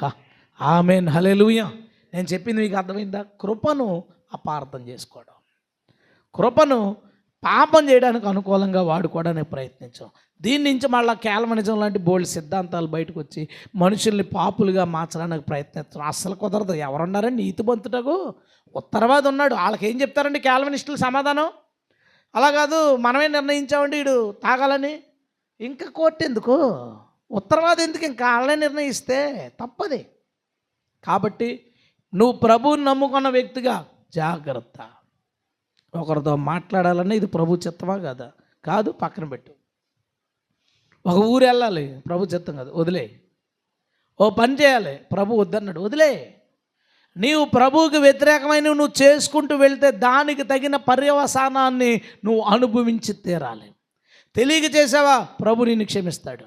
నీకు తెలిసి కూడా దాన్ని కొనసాగిస్తున్నావా, లేదా కొత్తగా ప్రారంభించుకుంటూ పోతున్నావా, జాగ్రత్త, నువ్వు దొరుకుతావు. చాలా ఘోరమైన పరిస్థితి మనం ఎదుర్కొంటాం. 3వ విషయం, మొదటిది దేవుడు పంపిన శిక్షను గ్రహించకపోవడం. 2వది దేవుడు పంపిన కృపను తెలుసుకోలేకపోవడం. కృప ఎందుకు పంపించాడు అని తెలుసుకోపోవడం. 3వ విషయం చూద్దాం. ఆదికాండం 4వ అధ్యాయం. కయీను హేబేల్ని చంపేశాడు, తెలుసు మనకి. దేవుడు ఏం చేశాడు? కయీన్ని శపించాడు లేదండి. ఏమని శపించాడు? దేశ దిమ్మర. అంతేనా? ఎందుకు దేశ దిమ్మరో తెలుసా? పంటలు పండవు, ఒకసారి పండితే రెండోసారి పండదు, మళ్ళీ ఇంకో ఊరు పోవడమే. నేల మీద ఉండకుండా శపించబడి నీవు నేలను సేద్యపరిచినప్పుడు అది 12వ వచనం, తన సారమునిక మీదట నీకు ఇవ్వదు. నువ్వు భూమి మీద దిగులు పడుచు దేశ దిమ్మరవై యుందువనెను. కయీను అన్నాడు, బాబోయ్ ఇంత పెద్ద శిక్ష వేసావు, ఎవడైనా నేను కనబడితే ఎవరికైనా నన్ను చంపేస్తాడు ప్రభు, నేను చచ్చిపోయినట్టే అని ఏడ్చాడు. తప్పు చేశాడు, తప్పుకు శాపం పొందుకున్నాడు. ఇప్పుడు ఏడుస్తున్నాడు, ప్రభు ఎవడైనా నన్ను చంపేస్తాడు ప్రభు. ఇప్పుడు దేవుడు కయీను చచ్చిపోయే పని చేయగలడా చెప్పండి? ఎందుకు చేయలేడు? హేబేలు దేవుని బిడ్డే, కయీను దేవుని బిడ్డే. ఇప్పుడు పెద్దోడు తోసెత్తే చిన్నోడికి చెయ్యి ఇరిగిపోయింది. మనం గట్టిగా చేస్తే దవడ మీద కొడతాం, లేదా వీపు మీద కొడతాం. చెయ్యి ఇరిచేస్తామండి పెద్దోడిది. ఎందుకు విరము? అటు చెయ్యి ఇరిచాడు కాబట్టి నువ్వు చెయ్యి ఇరిచేస్తావు. విరమనం శిక్షిస్తాం అంతే. నష్టం జరిగింది, వీడికి కూడా నష్టపోయేలా చేయలేము, ఎందుకంటే ఇద్దరు పిల్లలు మన పిల్లలే. దేవుడు కూడా అంతే. కయీన్ని పనిష్ చేశాడు, కయీన్ని శపించాడు, కానీ కయీన్ని ఎవరన్నా చంపేస్తారేమో అని దేవుడు ప్రొటెక్షన్ ఇచ్చాడు. అయితే కయీను ఒక మాట నీకు ఇస్తున్నాను, ఎవడైనా నిన్ను చంపితే వాడి మీదకి 7 రెట్లు శిక్ష వస్తుంది. 7 రెట్లు? కయీనికి ఇచ్చిన పనిష్మెంట్ ఏంటి? భూమి సారం ఇవ్వదు, దేశదిమరవా తిరుగుతావు. ఎవడైతే నిన్ను చంపుతాడో దానికి 7 రెట్లు పనిష్మెంట్ వస్తుంది అన్నాడు. ఇప్పుడు దేవుడు ఒక హంతకుణ్ణి కాపాడా? దేవుడు ఒక హంతకుణ్ణి కాపాడా, లేదా తన కుమారుని కాపాడా? చెప్పండి. హంతకుడు కాదాడు? హంతకుడికి పనిష్మెంట్ అయిపోయిందిగా. ఇప్పుడు బాధపడి ఏడ్చి అడుగుతున్న ఒక తన బిడ్డని కాపాడుకున్నాడు. ఏమని? నిన్ను ఈ జోలికి ఎవరన్నా వచ్చారంటే నీకు వచ్చిన శాపం 7 రెట్లు వస్తున్నాడు. అయిపోయిందండి. కొన్ని రోజులు గడిచిన తర్వాత తనకు పిల్లలు పుట్టారు. అప్పుడు 19వ వచనం, లెమెకు 2 స్త్రీలను పెళ్లి చేసుకున్నాడు. ఆదా, సిల్లా వాళ్ళ పేర్లు. తర్వాత వాళ్ళని పిలిచి అంటున్నాడు 22వ వచనం. మరియు సిల్లా 23వ వచనం. సారీ, లెమెకు తన భార్యలతో ఇలా అంటున్నాడట, ఓ ఆదా, ఓ సిల్లా, నా పలుకు వినుడి. లెమెకు భార్యలారా, నా మాట ఆలకించండి. నన్ను గాయపరిచినందుకై ఒక మనిషిని చంపాను, నన్ను దెబ్బ కొట్టినందుకై ఒక పొడుచువాడిని చంపాను. 7 ప్రతిదండన కయీను కోసం వచ్చిన ఎడల లెమెకు కోసం 77 వచ్చునా నేను. అంటే అర్థం ఏంటి? కయీను ఒకని చంపాడు, అందుకని ఎంత శిక్ష వస్తుంది? 7 ఎవరి మీదకి? కయీన్ని ఎవడన్నా చంపడానికి వస్తే 7 శిక్ష. లెమెకు ఏం చేశాడు తెలుసా? 2 చంపాడంట. ఓ మనిషిని చంపాడు, ఓ యవనస్తుని చంపాడు. ఒకడిని చంపినందుకు 7 శిక్ష వస్తుంది. నేను 2 చంపాను కాబట్టి నా మీదకి ఎవడన్నా వస్తే వాడి మీదకి 77 వస్తుంది. దేవుడు ప్రేమ నాడు ఎలా అర్థం చేసుకున్నాడంటే, లెమెకు ఈడు చంపేసి నా జోలికి ఎవడన్నా వచ్చారా దేవుడు శపిస్తాడా? దేవుడు ప్రేమతో కయీను నశించిపోకూడదని కాపలా కాస్తే దాని తర్వాత వాళ్ళు చూసిన వాళ్ళు అందరూ ఏమనుకుని ఉండొచ్చు అంటే, కొంతమంది దేవుడు ఎంత ప్రేమమయుడురా, ఇంత శిక్ష వేసినోడు కూడా ఆడు చచ్చిపోకుండా ఉండడానికి కాపాడాడు, దేవుడు ఎంత ప్రేమ కలిగినోడు అని అనుకున్నారు. ఒకే ఒక్కడు ఏమనుకున్నాడో తెలుసా? మర్డర్ చేసిన వాడిని కాపాడాడు కాబట్టి నేను 2 మర్డర్లు చేస్తే డబల్ నన్ను కాపాడతాడు అని ప్రేమను అపార్థం చేసుకున్నాడు. దేవుడు కయీనును కాపాడిన విధానాన్ని అపార్థం చేసుకున్నాడు. ఒకసారి ఈ మీసాలు దువ్వే బ్యాచ్ ఉంటుంది కదా, వాళ్ళని ఎవరో అడిగారట, ఏమనంటే, నేను ఇలాగో పాపంలో ఉండిపోయానండి, నేను పరిచర్యకి రాలేకపోతున్నాను, నాకు సిగరెట్ అలవాటు ఉంది, ఎలా అంటే ఏం చెప్పారో తెలుసా?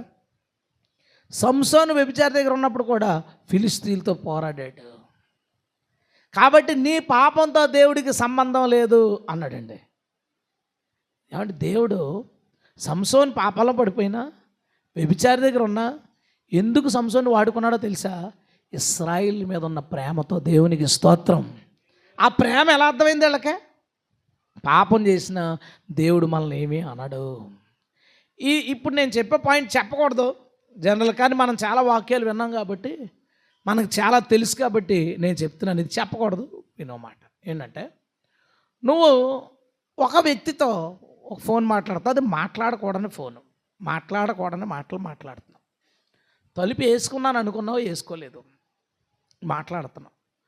మాట్లాడి మాట్లాడి ఫోన్ పెట్టావు.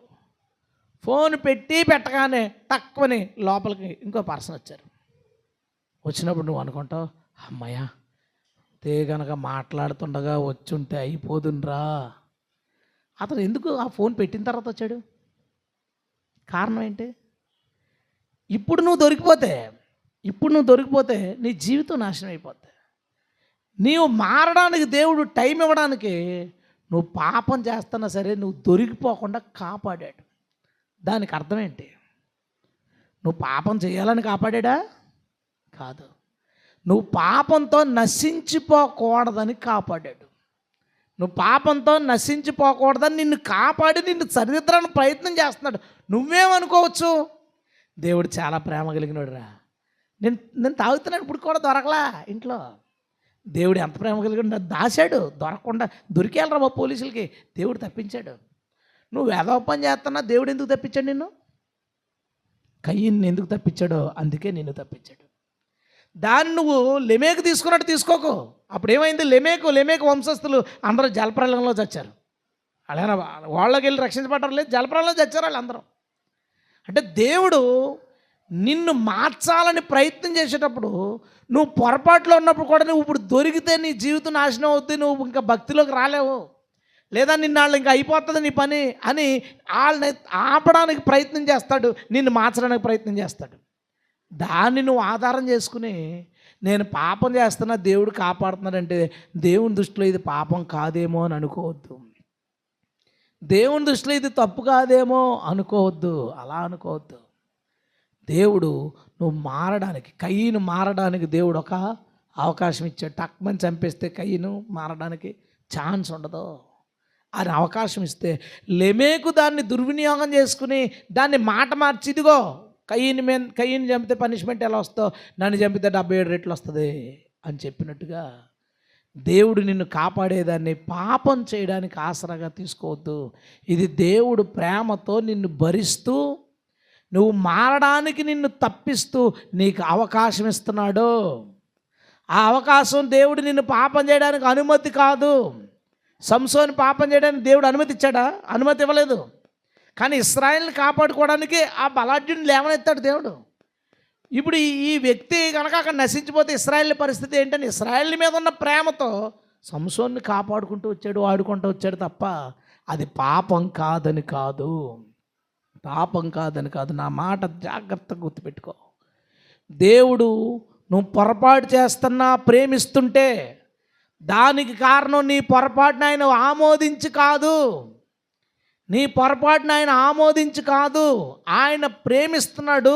నువ్వు మారడానికి అవకాశం ఇవ్వడానికి నిన్ను దాస్తున్నాడు, నిన్ను తప్పిస్తున్నాడు. ఎలా తప్పిస్తున్నాడో నువ్వు మారినప్పుడు అలాగే అప్పగించగలడు కూడా, అలాగే అప్పగించగలడు. నేను విన్నాను, ఒక టెస్టిమనీ విన్నాను. ఆమె చాలా ఒబీడియంట్, చాలా మంచి వ్యక్తి. అనుకోకుండా ఒక అబ్బాయితో ప్రేమలో పడింది. మాట్లాడుకుంటున్నారు. చాలా ప్లాన్డ్గా స్టోరీ కంటిన్యూ చేసింది ఆమె. మొన్న ఎక్కడో మీటింగ్కి వెళ్తే అక్కడ నాకు చెప్తున్నారు ఆ స్టోరీ అంతా చెప్పిందని. చాలా ప్లాన్డ్గా చేసుకున్నారు. ఒకే ఒక్కసారి కాలేజీ దగ్గరికి వచ్చి మీట్ అయ్యాడంట. అదే రోజు వాళ్ళ నాన్నగారు చూశారు. ఏదో పని మీద వచ్చి వాళ్ళ నాన్నగారు ఎలాగ కాలేజ్ టైం అవుతుంది కదా, తనని మనమే తీసుకెళ్తాంలే అనుకుని ఆ టైంకి ఎప్పుడు రాని నాన్నగారు అప్పుడే వచ్చారు. ఇదంతా ఎందుకు కరెక్ట్గా అలా జరిగింది చెప్పు? దాయాలనుకున్నవాడు పట్టించాలనుకుంటే, అర్థమైందన్నమాట. దాచాలనుకున్నవాడు పట్టించాలనుకుంటే నువ్వు తప్పించుకోలేవు. నువ్వు బాగుంటావు, దాస్తే మారతావు అంటే దాస్తాడు, పట్టిస్తే మారతావు అంటే పట్టించేస్తాడు. ఇదంతా జరుగుతుంది దేనివల్ల తెలుసా? ఆయన ప్రేమ వలన. హల్లెలూయా. ఆయన ప్రేమను అపార్థం చేసుకోవద్దు. కయ్యన్ని దాచిన దేవుని ప్రేమను లెమేకు అపార్థం చేసుకుని నేను పాపం చేసిన దేవుడు నాతోనే ఉన్నాళ్లే అని దాన్ని అపార్థం చేసుకోవద్దు. నీవు పాపం చేసిన దేవుడు నిన్ను ప్రేమించడానికి కారణం నువ్వు మారడానికి దేవుడు నీకు ఇస్తున్న అవకాశాలు అవి. దేవునికి స్తోత్రం. హల్లెలూయా. నెంబర్ 2, ప్రేమను అపార్థం చేసుకోవడం గురించి రెండో పాయింట్. ఇప్పుడు మనం మూడో విషయం ఏం చెప్పుకుంటున్నామండి? దేవుని ప్రేమను అపార్థం చేసుకోవడం. మొదటిదేంటి? దేవుని శిక్షను అపార్థం చేసుకోవడం. అందులో 2 విషయాలు చెప్పుకున్నాం. రెండోదేంటి? దేవుని కృపను అపార్థం చేసుకోవడం. అందులో 2 విషయాలు చెప్పుకున్నాం. మూడోది ఏంటో తెలుసా? దేవుని ప్రేమను అపార్థం చేసుకోవడం. దేవుని ప్రేమను అపార్థం చేసుకోవడం. అందులో ఒక విషయం చెప్పుకున్నాం. రెండో విషయం నేను మీకు చెప్తాను. ఇప్పుడు ఫారిన్ కంట్రీస్ ఉన్నాయి. వాళ్ళు చాలా యథేచ్ఛగా పాపం చేస్తారు. వాళ్ళకి భయం లేదు. పాపం చేయడానికి వాళ్ళకి ఏ భయం లేదు. తాగడానికి భయం లేదు. వ్యభిచరించడానికి భయం లేదు. ఇంకా ఇష్టం వచ్చినట్టు ఎంజాయ్ చేయడానికి, పబ్బుల్లో తిరగడానికి, అసలు ఒక అసభ్యమైన బట్టలు వేసుకోవడానికి భయం లేదు. వాళ్ళందరూ ఎవరు? క్రైస్తవులే. భయం లేదు వాళ్ళకి, అసలు భయం లేదు. ఇప్పుడు కేరళ ఉందనుకోండి. కేరళలో ఒక 20% క్రిస్టియన్స్ ఉన్నారు. బాగానే ఉంటుంది క్రిస్టియానిటీ అక్కడ. 20-25 దగ్గర క్రిస్టియన్స్ ఉన్నారు. ఓకే. కేరళలో క్రైమ్స్ ఏమన్నా జరిగినాయని న్యూస్లో వచ్చినాయి అనుకో, వార్తలు ఎలా ఉంటాయో తెలుసా? జోసఫ్ అనే ఒక భర్త మేరీ అనే వాళ్ళ ఆవిడని చంపేశాడు. చంపడానికి యాకోబ్ అనే ఒక అతను, డేవిడ్ అనే ఒక అతను సహాయం చేశాడు. అందరూ క్రిస్టియన్ పేర్లు ఉంటాయి అక్కడ. అందరి పేర్లు క్రిస్టియన్ పేర్లే ఉంటాయి. ఎలా చేశారా ఎంత క్రైము? ఎలా చేశారు వీళ్ళు? భయం లేదు. ఎందుకు భయం లేదు? చూద్దాం ఒకసారి ఒక రిఫరెన్స్. యోహాన్ రాసిన మొదటి పత్రిక 4వ అధ్యాయం తీయండి. 18వ వచనం చూడు. ప్రేమలో భయం ఉండదు, అంతేకాదు పరిపూర్ణ ప్రేమ భయమును వెళ్ళగొట్టును. ప్రేమలో ఏముండదట?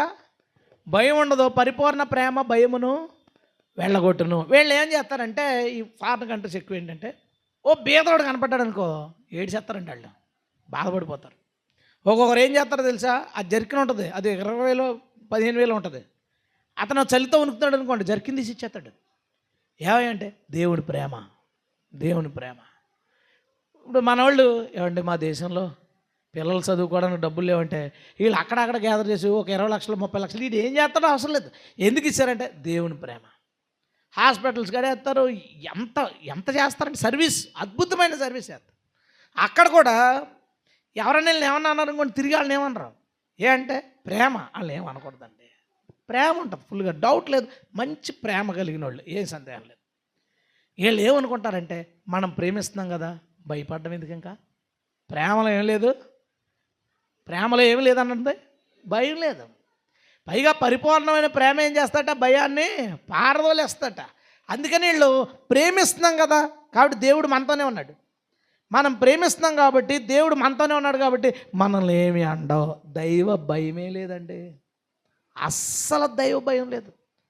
అసలు పాస్టర్లు ఏంటి, విశ్వాసులు ఏంటి, ఆ దేశాలు చూస్తే అరే క్రైస్తవ దేశాలు అనేవి, వీళ్ళ బట్టలేంటి, వీళ్ళ పద్ధతులేంటి, వీళ్ళ వ్యవహారాలేంటి, వీళ్ళు చేస్తున్న ఈ క్రైమ్ పర్సంటేజ్లు ఏంటి, డైవర్స్లు ఏంటి, ఇన్ని విడాకులు బైబిల్ ఒప్పుకుంటుందండి అసలు? ప్రభు ఏమన్నాడు?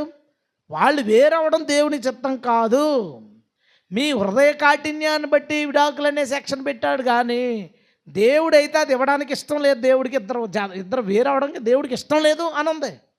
ఇక్కడ ఎవరు చూసినా ఇప్పుడు మీరు విడాకులను అడగక్కర్లేదు ఎవరిని. మీరు ఎన్నో విడాకులను అడగడమే. మీరు ఎన్నో విడాకులు, రెండోది నీది, 4వది, అది 5వది, ఇంకోటి 6వది ప్రాసెస్లో ఉందంటాడు. అంతే తప్ప విడాకులు అవ్వాలని ఫ్యామిలీ అండి మేము కలిసి ఉన్నామంటే ఇంకా వాళ్ళ బొమ్మలు పెట్టుకుని పూజ చేసుకోవడం ఎక్కడో బ్యాచ్ ఉంటుంది. అది మొత్తం ఆ దేశం ఆ రాష్ట్రానికి ఒక బ్యాచ్ ఉంటుంది, 2 బ్యాచ్లో.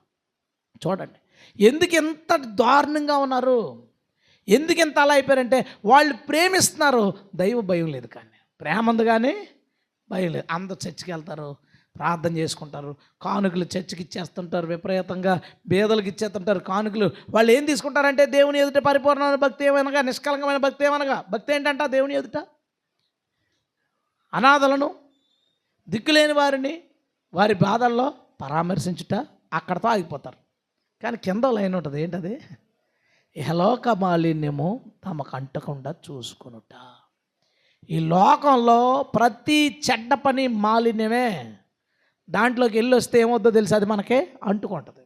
అది అంటుకోకుండా చూసుకోవాలి.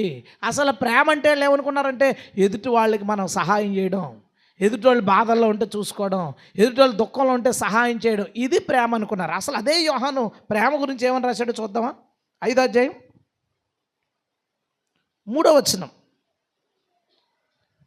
మనమాయన ఆజ్ఞలను గైకొనుటయే దేవుణ్ణి ప్రేమించుట. మనమాయన ఆజ్ఞలను గైకొనుటయే దేవుణ్ణి ప్రేమించుట. ప్రేమ అంటే ఏంటట? ఆజ్ఞలు పాటించడం. ఇప్పుడు ఆ వచనం చదివింది అక్కడదే. ప్రేమలో భయం ఉండదు. ఆజ్ఞలు పాటించేవాడికి భయం ఏముంది? ఇంకా ఏమన్నా ఉందా భయం? భయం లేదు. లారీ వచ్చేస్తుంది మీదకి, దెబ్బలు తగులుతాయేమో భయం ఉండొచ్చేమో, కానీ ఆత్మ గురించి భయం ఉండదు. బతికితే కింద ఉంటాం, చచ్చిపోతే పైన ఉంటాం. ఆడికి భయం ఏముంది? ఇంకా ఈ భయం లేదు వాళ్ళకి. ఆజ్ఞలు పాటించేవాడికి భయం లేదు. ఎందుకు భయం ఉండదో తెలుసా? ఒకటే, నేను దేవుడికి నమ్మకంగా ఉన్నాను, దేవుడు నన్ను కాపాడతాడు. దానియేలు సింహం బోన్లో పడతాంటే ఎవరి కాళ్ళలో పట్టుకున్నాడా? బాబాయ్ ఈసారికి వదిలేండి అన్నాడా? సింహాలండి గీసెత్తాయి సార్, సింపేస్తాయి సార్ అన్నాడు. లోపలికి వెళ్ళాడు సైలెంట్గా. పొద్దున్నే పిల్లగానే వచ్చాడు. ఏం లేదు భయం. భయం ఎందుకు లేదు? దేవుని ఆజ్ఞలు పాటించేవాడికి భయం ఉండదు. దేవునికి స్తోత్రం. ప్రేమ అంటే ఆజ్ఞలు పాటించుట.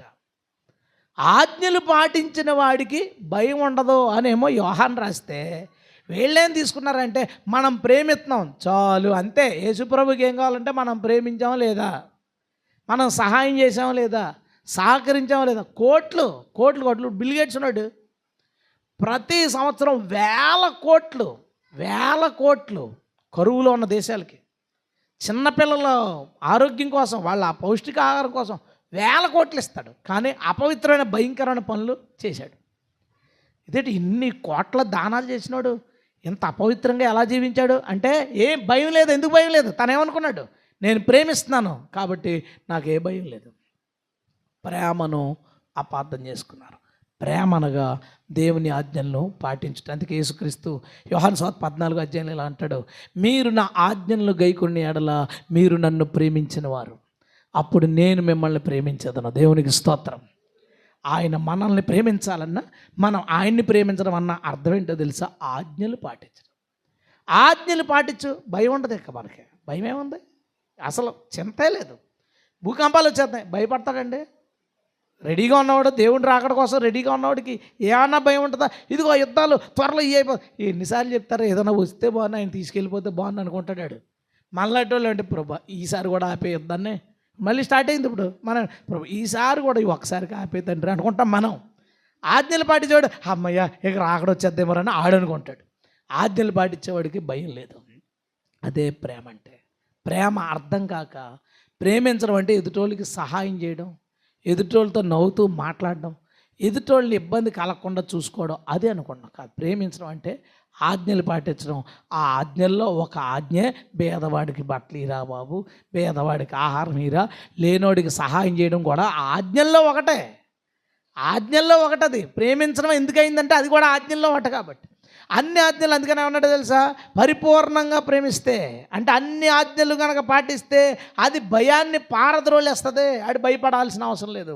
ఈరోజు మన అందరికీ ఇప్పుడు వస్తాడంటే ప్రభు భయం మీద వేస్తుంది. ఎందుకు? మనం ప్రేమ సరిగ్గా సాధించలేదు. మనం ప్రేమను సరిగ్గా ఆయన ఆజ్ఞలు పాటించుటయే ప్రేమ. అది మనం సాధించినప్పుడు అది సర్వోత్తమమైన మార్గం, దాంట్లో భయమే లేదు. హల్లెలూయా. జనాలు అపార్థం చేసుకున్నారు, దేశాలు అపార్థం చేసుకున్నాయి, అపార్థం చేసుకుని పాపాలు చేసుకుంటున్నారు, సహాయం చేస్తున్నారు. పాపాలు చేస్తున్నారు, సహాయం చేసుకుంటున్నారు. ఆర్సీఎం వాళ్ళది ఒకసారి నాకు ఒక చిన్న వీడియో వచ్చింది. ఏంటో తెలుసా? వాళ్ళకి జీతాలు వచ్చినాయి. జీతాలు వచ్చిన తర్వాత వీళ్ళందరూ ఓ చోట ఒక క్లబ్ లాంటి దాంట్లో కలుసుకుని అందరూ మందు తాగి పార్టీ చేసుకున్నారు. ఆర్సీఎం ఫాదర్లు చేసుకుంటున్నారు. అప్పట్లో అది ఎవరికైనా దొరుకుంటే ఏమైపోద్దండి అసలు? వీళ్ళు నిజంగా వెళ్ళి ఏమంటే మా బిడ్డను చదివించలేకపోతున్నాం అంటే వాళ్ళు రోమ్కి లెటర్ రాసి లేదా వాళ్ళ పీఠానికి లెటర్ రాసి అతను చదువుకోవడానికి కావాల్సినవన్నీ వాళ్ళు తెచ్చిస్తారు. లేదంటే వాళ్ళ స్కూల్స్లో వాళ్ళని ఫ్రీగా చదివిస్తారు. ఎంత ప్రేమ ఉంది, కానీ ఆజ్ఞలు పాటించడం లేదు.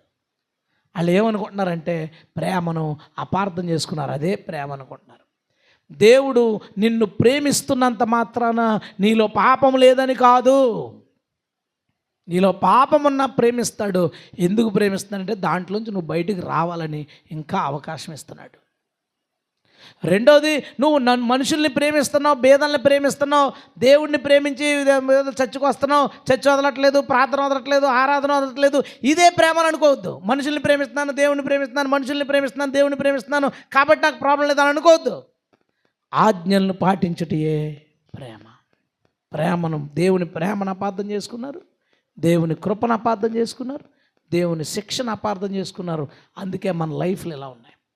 మనం కనుక వీటిని కరెక్ట్గా అర్థం చేసుకుంటే దేవుని శిక్ష మన మీద ఎల్లకాలం ఉండదు. మనం కూడా విత్తకూడనే విత్తి దీర్ఘకాలిక శ్రమలు తెచ్చుకోగలం. దీర్ఘకాలిక ఇబ్బందులు మనం తెచ్చుకోం, జాగ్రత్తగా ఉంటాం, కరెక్ట్గా ఉంటాం. అండ్ కృపను కరెక్ట్గా వాడుకోవడం వచ్చినప్పుడు పాపం విషయంలో ఒళ్ళు దగ్గర పెట్టుకుని ఉంటాం. అనుకోకుండా పొరపాటు జరిగినప్పుడు దాంట్లోంచి ఎలా బయటకు రావాలో కూడా పరిష్కారం దొరుకుతుంది. అనుకోకుండా దొరికి దానికి కారణం చెప్పగలిగే పరిస్థితి అంతవరకు మాత్రం నువ్వు పాపంలోకి వెళ్ళద్దు, అంతవరకు నువ్వు చేయద్దు. ఆ పరిస్థితి రానివ్వడు. అనుకోకుండా ఇంకో ఎమోషన్, కోపమో, ఒక అరిసేయడమో, లేదంటే ఏదో గోడ బదలు కొట్టి ఏదో చేసావు, అప్పుడు నువ్వు చెప్పుకోవడానికి అవకాశం ఉండేలాగా ఉందా? కృప నుంచి తప్పించుకుంటావు. కృప నీకు నీ పాపాలకు శాంతికరంగా ఉంటుంది. అండ్ ప్రేమ విషయంలో మనం విన్నాం, నిన్ను దేవుడు ప్రేమిస్తూ నీతో మాట్లాడుతూ నీతో కలిసిమెలిసి తిరుగుతుంటే నేను పాపంలో ఉన్నా నాతో ఉన్నాడంటే ఇది పాపం కాదని దేవుడు అనుకుంటున్నాడేమో అని అనుకోవద్దు. దానికి ప్రభు నీకు అవకాశం ఇస్తున్నాడు మళ్ళీ మారడానికి, తప్ప ఇంకోటి కాదు. ముఖ్యంగా ఆయన ఆజ్ఞలు పాటించటే ప్రేమ. ఈరోజు మనకు చాలా చాలా ముఖ్యమైన సమయం ఇది. మన గతకాలపు పాపాలు, మన మీదకి దేవుడు శిక్ష పంపడానికి కారణమైన పాపాలు, మనం విత్తుకున్న పాపాలు, కృపను దుర్వినియోగం చేసుకున్న పాపాలు, ప్రేమ అనుకుని మనకు నచ్చినట్టు బ్రతికి ప్రేమను అపార్థం చేసుకున్న లోపాలు అన్నీ అంగీకరించడానికి ఒక మంచి సమయం. ఒక 5 నిమిషాలు ఏకాంతంగా వ్యక్తిగతంగా ప్రార్థన చేసుకుందాం. ప్రభు శరీరం రక్తం దగ్గరికి మనం వెళదాం. దేవుడు మనల్ని అందరినీ ఈరోజు విడుదల చేయునుగాక.